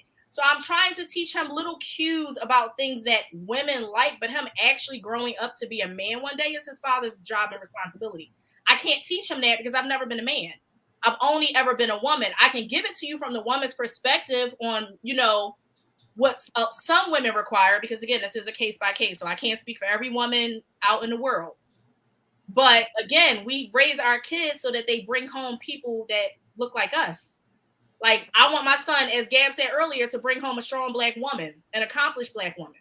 All right, so let me bring it back a little bit, but I get it, but in those things that your son's father and you're teaching your son, aren't those molding him into being what a husband should be? In the same way that a woman has, mother is teaching her daughter how to cook, how to do stuff like that to be a good wife. Wouldn't that be the same thing as a man? Yes, but every parent is not teaching that. Every parent is not engaging and ingraining that in their child. I'm one of, I don't know. Again, you're raising your daughter to be a strong Black successful woman, right? As a father. Right. Gab is raising her son and daughter to be a reflection of who they are, her and her husband are as people. Danny and Adairess are raising their daughter to be one day somebody's wife. Big Exclusive has girls. He's raising them to be strong Black women and possibly be somebody's wife one day. I don't know. They have a mother as well. So it's about what we as parents are giving to our children. Every parent ain't doing that, because you got a lot of men out here, again, who do not know what it is to be a husband. Whether they had both parents, whether they had a father figure in their life or not, it's going to look different, like you said earlier, case by case. But it is my experience that people of our generation, that is what we were being taught. I'm not saying everybody picked up on that, because some people had, you know, parents that weren't pouring that into them. But as a parent, that's what I'm pouring into my child. And I know all of y'all personally, so I know that's what you guys are pouring into your children. But everybody's not us. Well, first, I have a few questions. Yes. But first, I wanted to commend everybody on the panel and Melanated Vibrations for bringing this conversation to the table. I love the dialogue. I love the level of respect that's being shown with everybody. I appreciate that. Think you guys represent the network very well. Great job. First question I have is, what about playing with dolls and that sort of thing growing up taught you how to be a wife? I know one relationship. I know one example. I'm gonna give you all a cohort example. I was raised early to take care of not only just cooking and cleaning, but take care of your house as a woman. How to run your house as a helpmate. Biblically, run your house as a helpmate. You are not supposed to just cook and clean. You are supposed to be the helpmate. Wherever he lacks, you're supposed to help. You're supposed to be the back person that helps with everything. You're supposed to run your house as if, Adairess, respectfully, that doesn't answer the question. That doesn't. It doesn't. Right. So you see, because what I'm trying to get to, let me explain to you what I'm trying to get to. Can I answer real quick? I feel like growing up, I will admit, I did not cook. I did not clean. Like my mom was the type where she'd be like, "You're not gonna fuck up my stove, my washer, my dryer. They cost way too much." I did not learn how to do half of the shit I did until I got to college. I was literally that one kid, the second week of school in college, like, show me how to do laundry. People looking at me like, seriously? Yeah, seriously. So I will say, like, I didn't learn how to start making these meals or doing laundry for real until I got with my husband and we had our own household. So growing up, yeah, I might have had an easy bake oven. Don't mean I knew how to make no goddamn brownie by the time I was 20, 25. This, I this, didn't. that's what I was trying to get to. I know. What you These saying along the things- way? these You learned along things- the way? No, I These did not things- know. Like hold my on, parents, hold on. These things about the specific type toys you play with as a kid are just gender roles specified for blue and fucking pink. Yep. That teaches you nothing about how to be emotionally available as a partner. That teaches you nothing about how to be a supportive partner. That teaches you nothing about how to run a household. Gab just gave the example. She didn't know any of that shit till she went to college. What I'm saying to you is, if the roles were reversed and your mom let you play with toys, play with trucks and cars, that don't mean you're gonna be less of a woman or more of a masculine man in a relationship when you grow up and get a significant other. That's just nonsense to me, right? The real crux of the situation is about the examples that you're exposed to, number one. And I'll ask you guys a question. All right, Ant said he grew up with his dad. Danny, did you grow up with your dad? Not really. In and out. Dad, did you grow up with your dad? Yes, I did. Adairess, you grew up with your dad? Dom, you? Yes. I didn't grow up with mine. Now, Ant made a point earlier that a lot of his friends, and I'm sure the answer is the same for Danny, that a lot of his friends didn't grow up with a father in the household, which meant what exactly? We didn't get to see the example. But what we did understand was we didn't like the feeling of not having a father representing for us in any event that we is a part of in our life, period, as a whole, which he made the point earlier, which is my story. I didn't have a dad around, right? Which made me ultimately become the father that I am, good, bad, or indifferent. I get a lot of compliments on about the type of father that I am, right? And I appreciate that shit. I didn't get these lessons from nowhere. I just knew I never wanted my daughters to have those same feelings I had growing up. Now, let's speak specifically to what it means to be a partner, right? Now, for each one of you, that's going to look different, evident in the fact that everybody's deal breakers were different for the most part, because we all require something different. How do we know that? How do we know it's coming into a situation with somebody what their deal breakers are? First and foremost, the main thing we need to be teaching these kids growing up, especially these single moms who have these kids, boys and girls, is number one, how to effectively communicate. You can never effectively communicate without being an effective listener first. That's lesson number one. Because at the end of the day, how do you know the person that you're with? How do you know how they need to be loved? I've told women my whole life I love them. But I was loving them the way I wanted to love them, not the way they needed to be loved. I'm 45 now. I learned that the hard way through help in therapy and understanding what love languages are. And then having those conversations with some of those women I was in a relationship with. Yeah, I felt like you loved me, but you wasn't loving me the way I needed to be loved. Now, in my mind, I'm thinking I'm a good man. Doesn't matter. Not if she doesn't feel that love the way she needs to be loved. And fact of the matter is, I wasn't capable of that kind of love for that person at that time. That's a hard ass pill to swallow, right? Because at the end of the day, you develop that bond with that person, and that love is there. Every person you ever told you loved them left the imprint on your motherfucking heart. Whether you end up hating them or not, that hate is a form of love. Respect that. Now, what I am saying is, what it means to be raising these kids, especially single moms out there, raise these kids to understand what it means to communicate so they can actually say what it is that they need and what they want. When you're raising boys, let them know it's okay to have emotional maturity. Cry. Don't be in the store telling them you cry, I'm gonna whoop your ass. No, they're supposed to cry. He fell down, bust his knee. It's okay. Let it out. Give them space to be vulnerable. Moms, single moms who are raising these women, understand men need a space to be vulnerable, especially the black men in our community. Where else are we going to get that opportunity to be vulnerable? Because the minute we step outside of that threshold of that door, we looked at as animals, less than human. We're suspicious. They're envious of our athleticism, our swag, our cool, the way we set the tone for the entire fucking world. They hate us for that. right? Because of the melanin. Now understand this: when we cross the threshold to come back in, we shouldn't be sitting in the car an hour or 2 hours just to get our mind right to come through the door, because we don't feel like this is our personal fortress of solitude. We need a space to be vulnerable so we can get that aggression out. We can get those tears out. We can get those emotions out, because a man with that type of pent up emotions and frustration are men who are abusive, mentally, physically, and emotionally. Recognize the fact, Deandra, you be killing me with this comment, Deandra. You really burning me out with this joint. Coming on my show and taking over and passing on. Man, I'm mad that she interrupted him, because the whole time you was talking, I wanted to say, take your time, Pastor. No. It's not the takeover show. What is happening right now? But go ahead. I'm about to get out of here.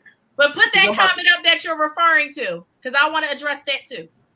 No, this one. It's the one after that. What? This one?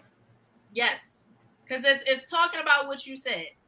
I disagree. Even with a mother and a father in a home, if the parents are not exhibiting what healthy communication looks like, a child will not know what healthy communication looks like. I think my son is very blessed to have a mother that is a therapist. But even outside of that, my parents created a safe space for me to be able to say how I feel, not all the time, because I grew up in a Black household.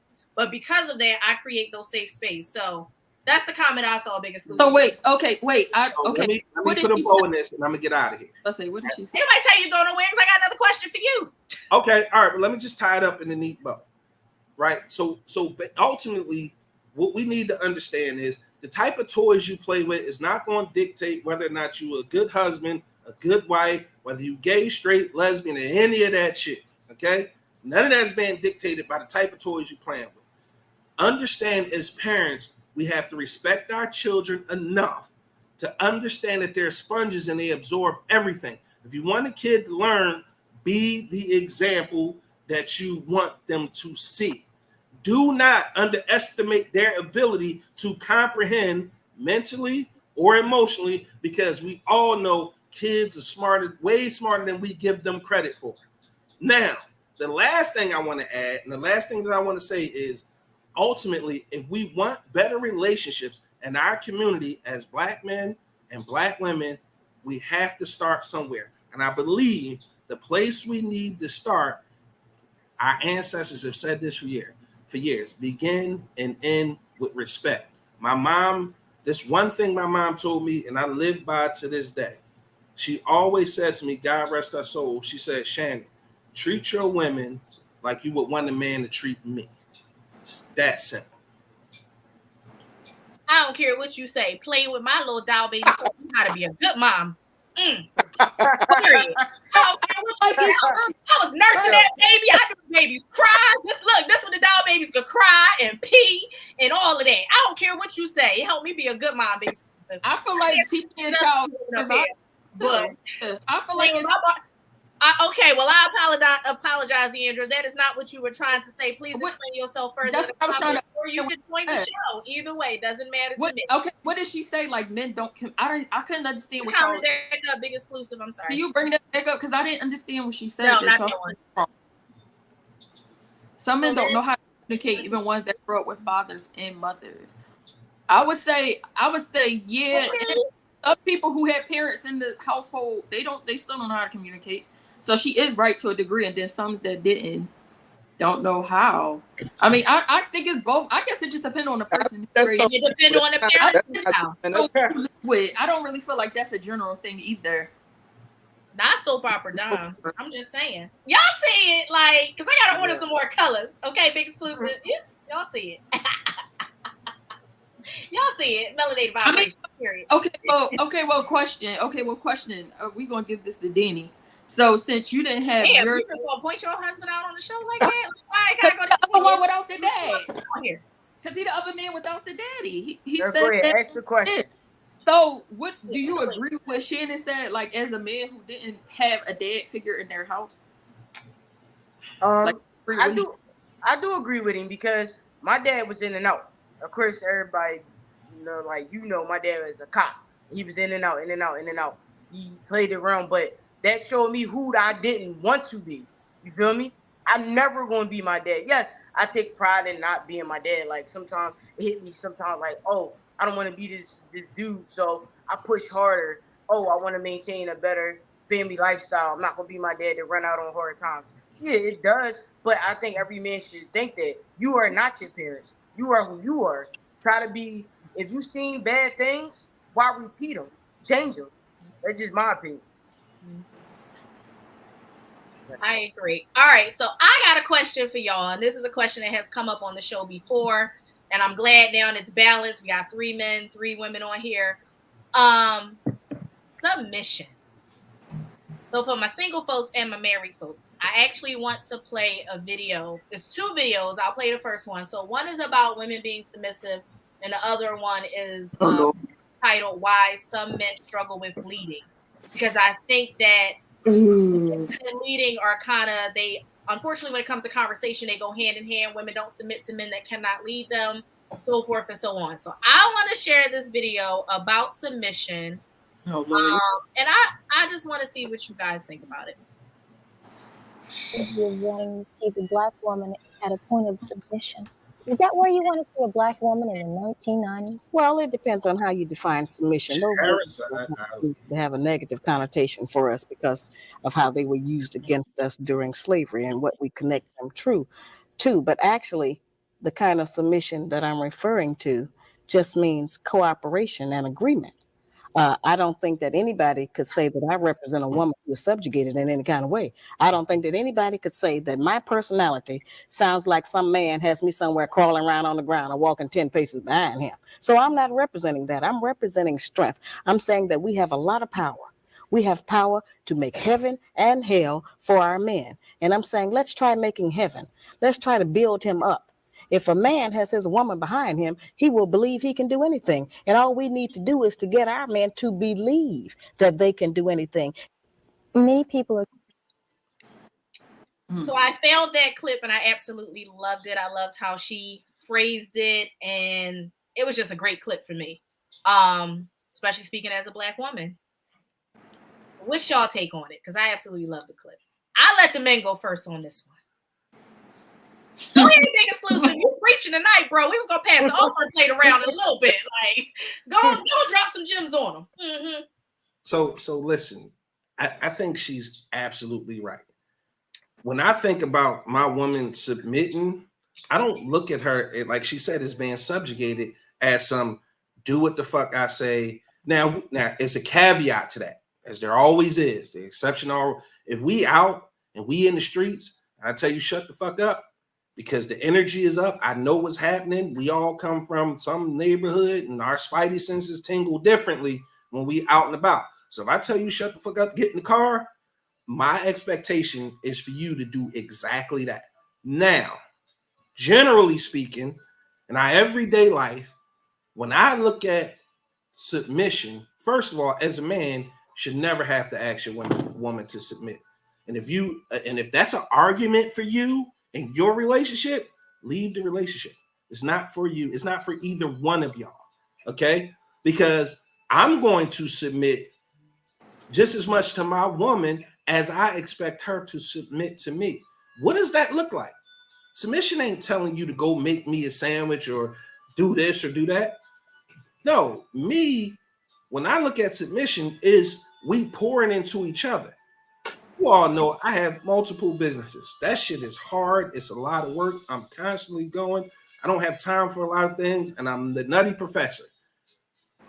When I expect that type of support from my woman, it's her maybe making me a Google Calendar so I stay abreast of everything that I have on my schedule. It's her reminding me of certain things that I need to get done that I should already have done. It's her pouring into me and supporting my dreams and walking beside me to help me reach that mountaintop, and me doing the same exact thing for her. It's not about her walking 10 paces behind me. I don't need that. I need my woman to be strong enough to stand beside me. I need my woman to be strong enough to lead a meeting if I'm convalescent and can't do it. I need her to step up and boss up and take over when I can't be there for whatever reason. And it's about me pouring into her and giving her the skills, the knowledge, the courage to step up and be able to do that. It's not about me subjugating her and telling her what to do. Or I hear a lot of women say, and it's one of those running memes on the internet that drives me fucking crazy. They always say, ask a man what he want in the woman. They always say it's his mother or a slave. And it's the wildest shit in the world to me, right? Because if you flip the question and ask them the same thing, they looking for their dad or a bank. Whoa. So for me, it's like, ultimately, what are we doing here? Both ideals and idealism is fucking insane, and it's stupidity, because they're listening to these gurus, which is another fucking show, which again drives me crazy, because let me put this into both of you guys, and I say it all the time on the Big Exclusive podcast, Tuesday nights at 7:00. Tune in. Shameless. I love the promotion. In there. But here's the thing. Here's the thing we need to look at when we talk about relationships in our community, right? There's no such thing as relationship goals when it comes to seeing other people's relationships. That's a myth. If you believe that, I got a bridge, I'll sell you to cross the desert. Stop. Black people, please stop. Stop that silly shit. I know it sounds cute and it sounds cool because your friend said, or you see it on the shade room, wherever you see it. That's stupid and that's a myth. There are no relationship goals when it comes to seeing other people's relationships. Do not ever in a million years base your relationship on someone else's relationship. Ever. Because what works for them people cannot work for you. Every relationship, it's its own unique organism. You have to feed it differently. You have to water it differently. You have to nurture it differently. You have to accept the fact that it's not going to be perfect. Stop looking for perfection.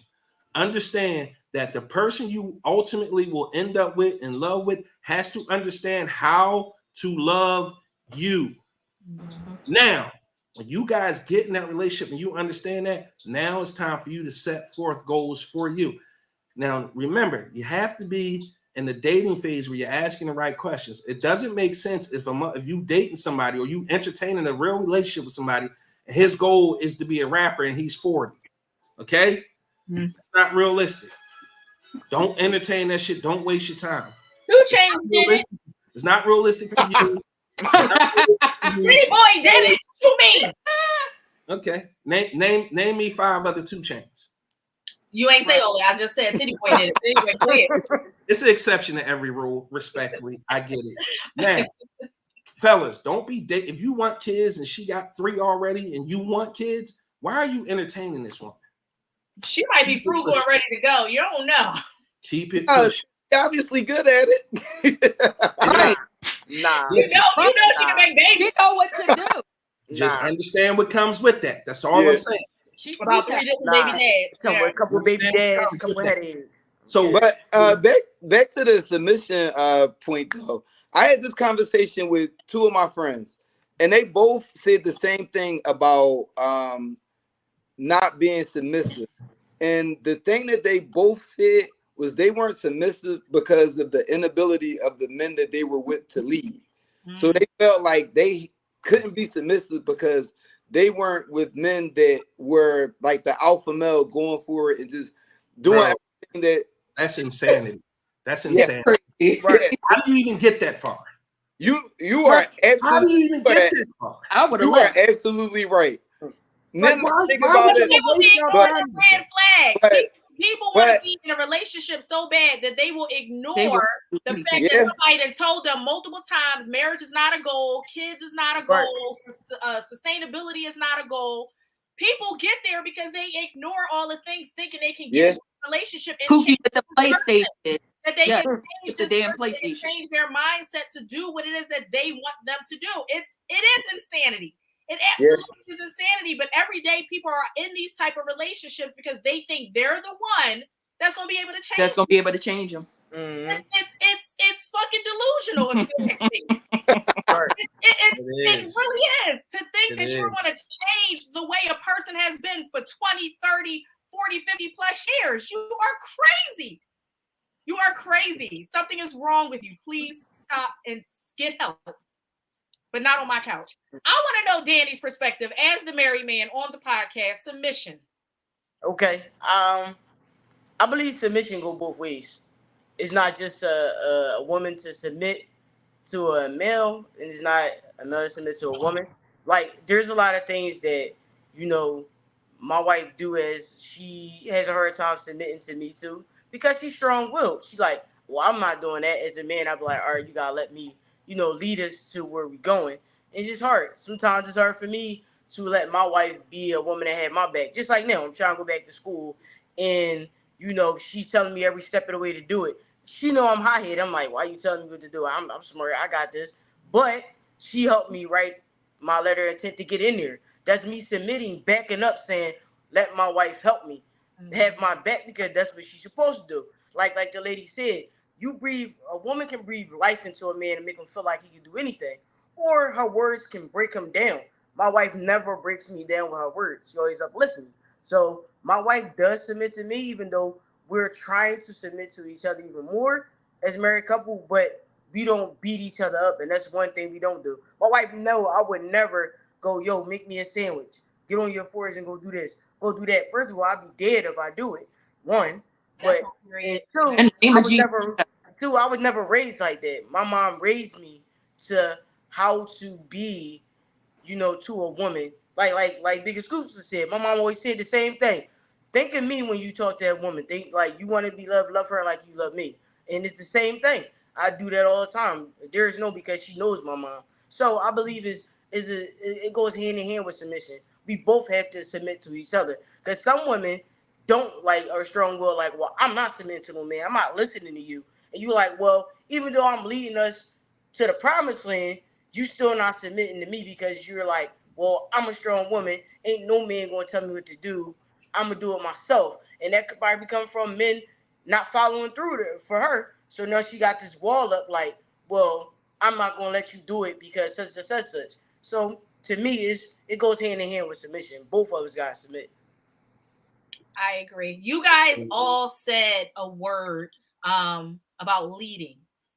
So I want to show this video, and the title of the video is Why Some Men Struggle with Leading in Relationships. So it's very rare that I have men on the show, so I am just enjoying all of this male perspective. You're taking advantage. I am, because I love the male perspective. Because again, I've only ever been a female. I can't speak from the male perspective. So anytime I can get a male to tell me like what it is from their perspective, especially black men, I'm gonna take advantage of it every time. So I want to show this video, and I want to know, as black men, do you guys agree with this? Fear of submitting to someone as being a leader. A part of us being in survival mode is that you can't show weakness. That's every animal. When every animal is in survival mode, you have to hide your weaknesses. It's about getting through the next moment. And what we've been through as black people in this country, we still very much in survival mode. It's harder for you to think long term. So now I got to leave my survival, not my love, not my happiness, not my survival, up to this individual, or I got to lead another individual. And a lot of us haven't reached a place in our own relationship, like with self, to where we healed enough to realize like, oh my God, like I'm capable of this. This person does trust me. It's not about survival anymore. We passed that, like we actually building something here. So I think we definitely, as black people specifically, have to give ourselves grace. We have one of the most unhealthy relationships with leadership that you could point at. Oh man, that brother was spit. Mm-hmm. So I don't know if anybody ever watches tonight's conversation, like their whole like podcast or their open panel that they have, but they are really good in the topics they talk about, especially within the Black and brown community. They are absolutely amazing. I actually just subscribed to their channel. They gonna drop some gems. So, and coming from a 2-parent home, parents are still together, married. Do you think that this is something that black men struggle with, is leading the household? I don't know. I feel like every situation is different, but I feel like personality type also has a play in it. It's like I can't really speak for other people, because I had the example, and I think it's like anything else. Like even with parenting, I was having this conversation with my parents the other day. I took the things that they did and the stuff that I didn't like, I moved differently, and then I basically remixed the record. So I mean, but that's just me. I really can't speak for other people that didn't have the same experience as me. Okay. So I would say he nailed the analogies, especially with our relationship with leadership. As far as all the way back to slavery, all the way to now. More specifically, I'll say the experiences when you're dating and you're a little bit older, you've had so many failed relationships, right? So you kind of second guess yourself, like, am I capable of this thing that I long for, that I really want? And then that person coming into it, right? Because both have to be single, probably had just as many failed attempts, right? At maybe letting someone lead, speaking from a male perspective, but understanding that it goes both ways, right? So you both come into this thing trying to understand each other, learning how to communicate with each other, because we all come in with baggage. And there's this is another myth. There's no such thing as healed, right? There's no such thing as we're 100% healed. You're always in a perpetual state of healing. You don't know if you're healed enough to deal with something maturely until you're forced to be in that situation again, or you're triggered by that thing again, right? So stop believing the hype that you're healed from anything. Just like if you break a bone, yeah, it'll heal. It'll never go back to the way that it was. So you're still dealing with those traumas and disappointments and letdowns in your mind. So you could be in a new relationship and triggered by something, and you're both looking at each other like, what the fuck is happening? What is going on here? But that's just the past trauma that you've experienced manifesting itself in this new situation. So when you ask that person, or from a male perspective, to lead, of course, it's going to be a lot harder to lead at first, because number one, you're asking to lead a complete stranger. I wouldn't say a complete stranger, but you're still asking to lead Somebody you don't know. Somebody you don't know. And you may know them in a sexual way, but how long do you guys think it takes to really get to know somebody before maybe you can finish their sentence, or maybe you know what they're thinking, or maybe you know what they want to eat, or maybe you know what they need to feel better to uplift their spirit? That's not some shit that takes 6 months. It's not something that takes a year. It takes some time. So just like being able to understand that person and lead them in to a place you know they want to go, which begins with that effective communication I talked about earlier, and that effective dating I talked about earlier. It takes time to get to know a person enough, and it takes time for them to trust you enough to follow you, to lead them to a place that they know is mutually beneficial to both your lives. Because you got to remember, you're not just leading her, you're leading the kids as well. That's why it's the household. So it takes time. Stop expecting people, men, I'm speaking to you. Stop expecting this blind loyalty and this blind faith and this blind submission from women early on, when you've given them nothing to indicate that you're capable of doing what you said you can do.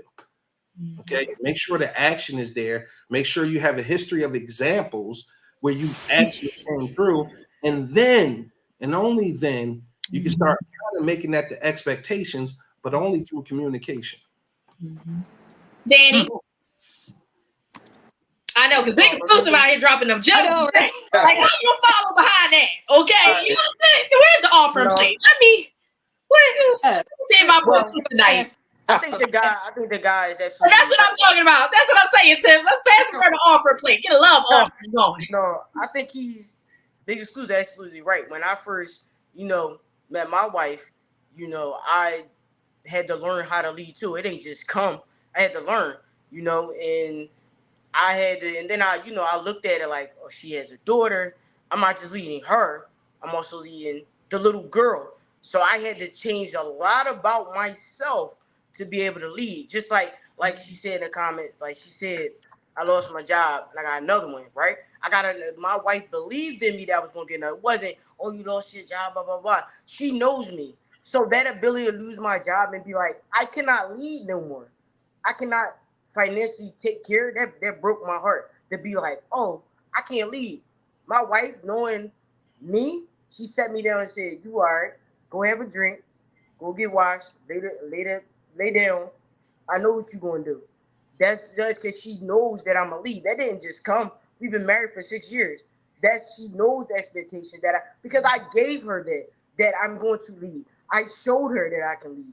That didn't just come from 2 days ago or anything. That's been building up all the time. I keep my promises to her, so she know my promises what it is. There's times as a man I stay up at night, like, what can I do to lead better? As a man, you always going through in your mind, like, I can't be vulnerable.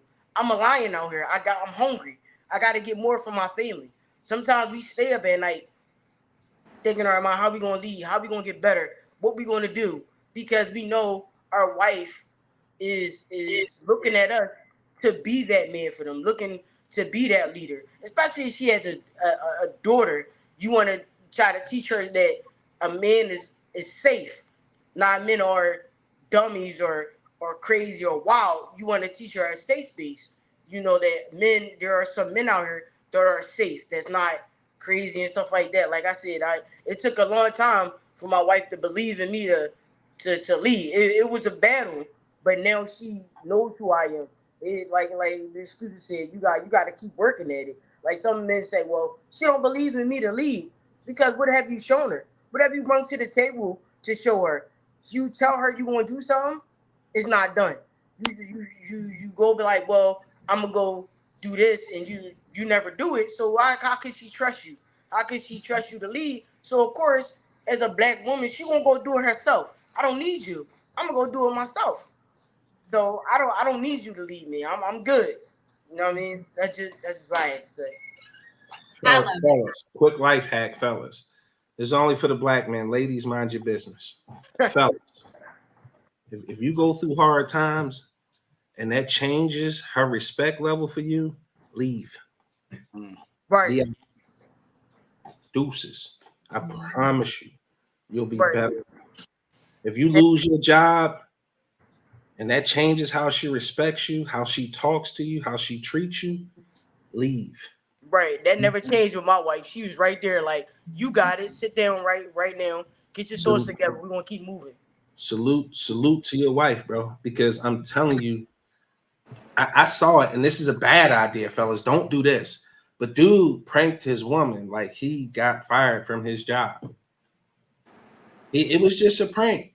It was innocuous. He just playing a prank on this girl, and that changed her whole demeanor. They end up splitting up. They end up splitting up. He ended up leaving because the lack of respect she had for him because he lost his job to him was unbearable. What black women have to understand is, now, again, we know it's not all. Please don't comment that. We know it goes both ways. Don't comment that shit. I don't want to see it. Words fucking matter. Let me say it again. Words fucking matter. Poppy had a show one time and he said the words you speak cast a spell.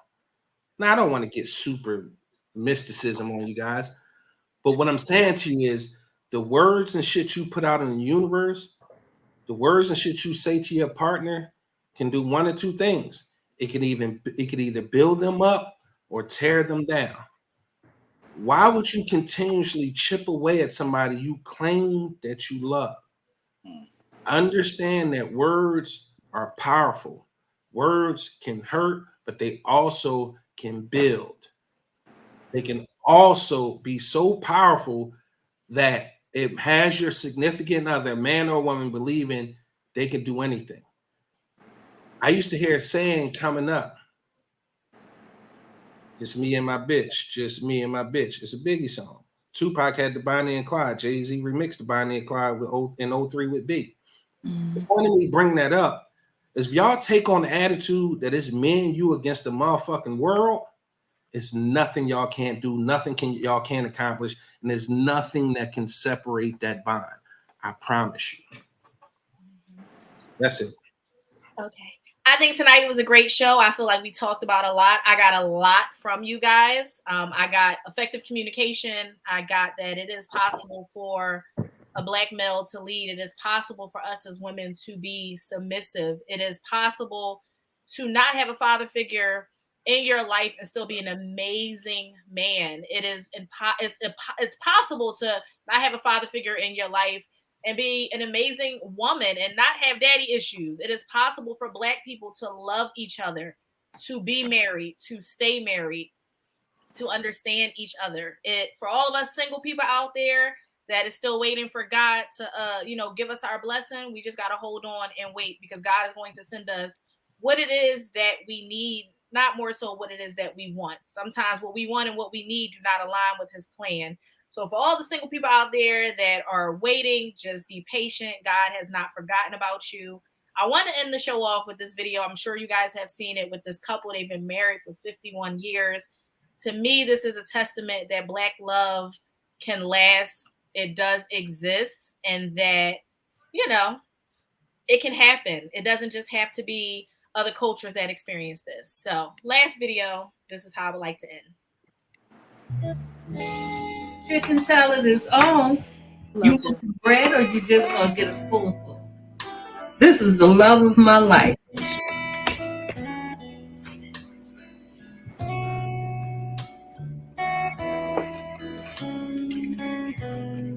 What do you? Spice for homeschool. Oh yeah, it tastes right now. Yeah, that's really good. That's good. While you had a little sandwich, and I had some nice tea and chips to go with it. You want me to make that for you? I promised God I was gonna see about you. So here comes the sandwich. Okay, I'm gonna go just sit down there.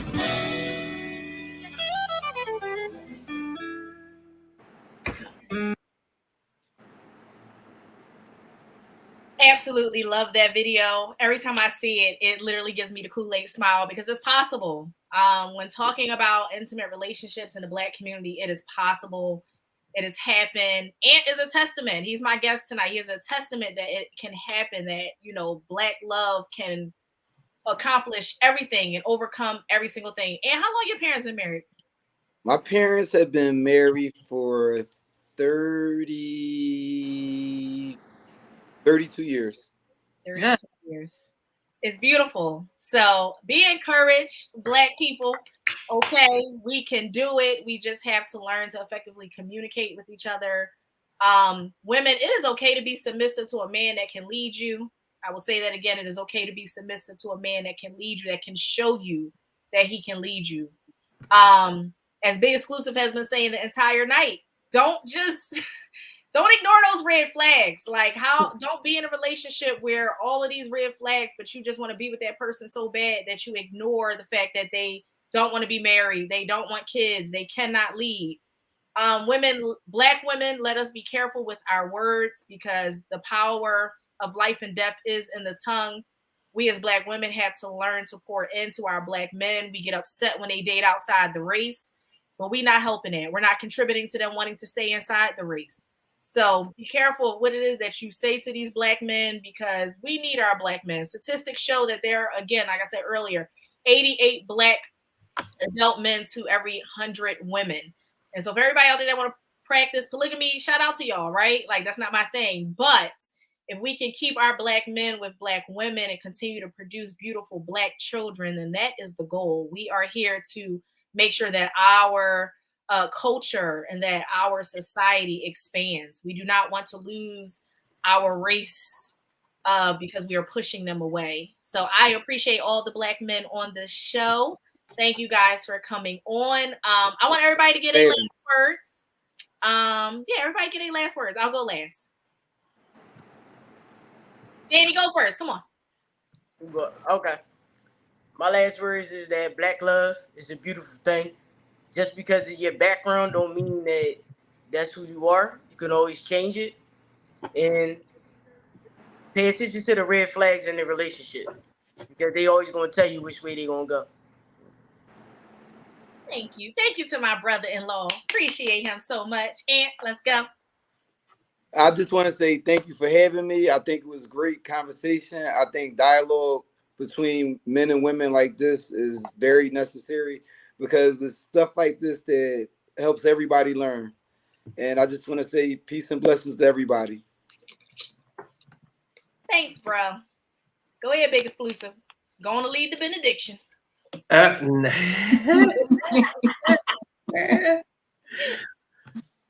Just more shameless promotion. Make sure you get your Big Exclusive Melanated Vibration merch. Salute to Dom and Adairess having this great dialogue and inviting the men in this space tonight. You guys always do an awesome job. Again, I couldn't be more proud of this show. I appreciate you guys. Keep up the good work. And I'm always down to come on and chop it up whenever you need me. Oh, thanks, Big Exclusive. We're going to let Adairess go, and I'm going to take it out. Go and give your last words to the people. I would say my last words are, women, you can have a soulmate, good husband, good dad. Let him allow you to lead first. If he messed that up, then he cannot lead, obviously. But allow yourself to love and be loved by men. Marriage is not, I saw in the comments it said it's a business. I don't see it as a business. Lead with love. You won't have to worry about the rest. That's just it. That's it. Thanks, sis. All right. So thank you guys for joining Melanated Vibrations. I hope everybody had an amazing Juneteenth. Again, it was about us today. And so why not talk about Black love, intimacy, and relationships on a Black podcast on Juneteenth? Like, the irony in that. But I want to say thank you to all my guests that came on. You guys got so many different opinions from people that are married, people that are single, but all in all, we got on this show. We showed respect to each other. I'm so grateful and appreciative to all the men that joined, that gave their perspective, to everybody in the comments. I just love you guys so much for sharing, for liking, for tagging your friends. Hope you guys have an amazing rest of the week. Don't forget, tomorrow is Tuesday, so the Big Exclusive podcast with Big Exclusive, Angry OG, and Top Flight come on tomorrow, Tuesday at 7 p.m. You never know where that show is going to go. Wednesday is Women Wellness Wednesday, comes on at 6 with Rika and Spade. Please make sure you tune in. Thursdays is According to Jim. That's at 6 p.m. And on Fridays, it is Unlatched at 9 p.m. with Deandra. We give you everything you need Monday through Friday. Where else you going to find all this melanin and all this education and energy? We giving it to y'all, guys. I love y'all so much. I'll see you next week. Have a great night. Bye. Hey, good people. Welcome to Melanated Vibrations, a new show that celebrates the diversity and richness of Black culture. Join us as we delve into our individual mental health and overall mental health of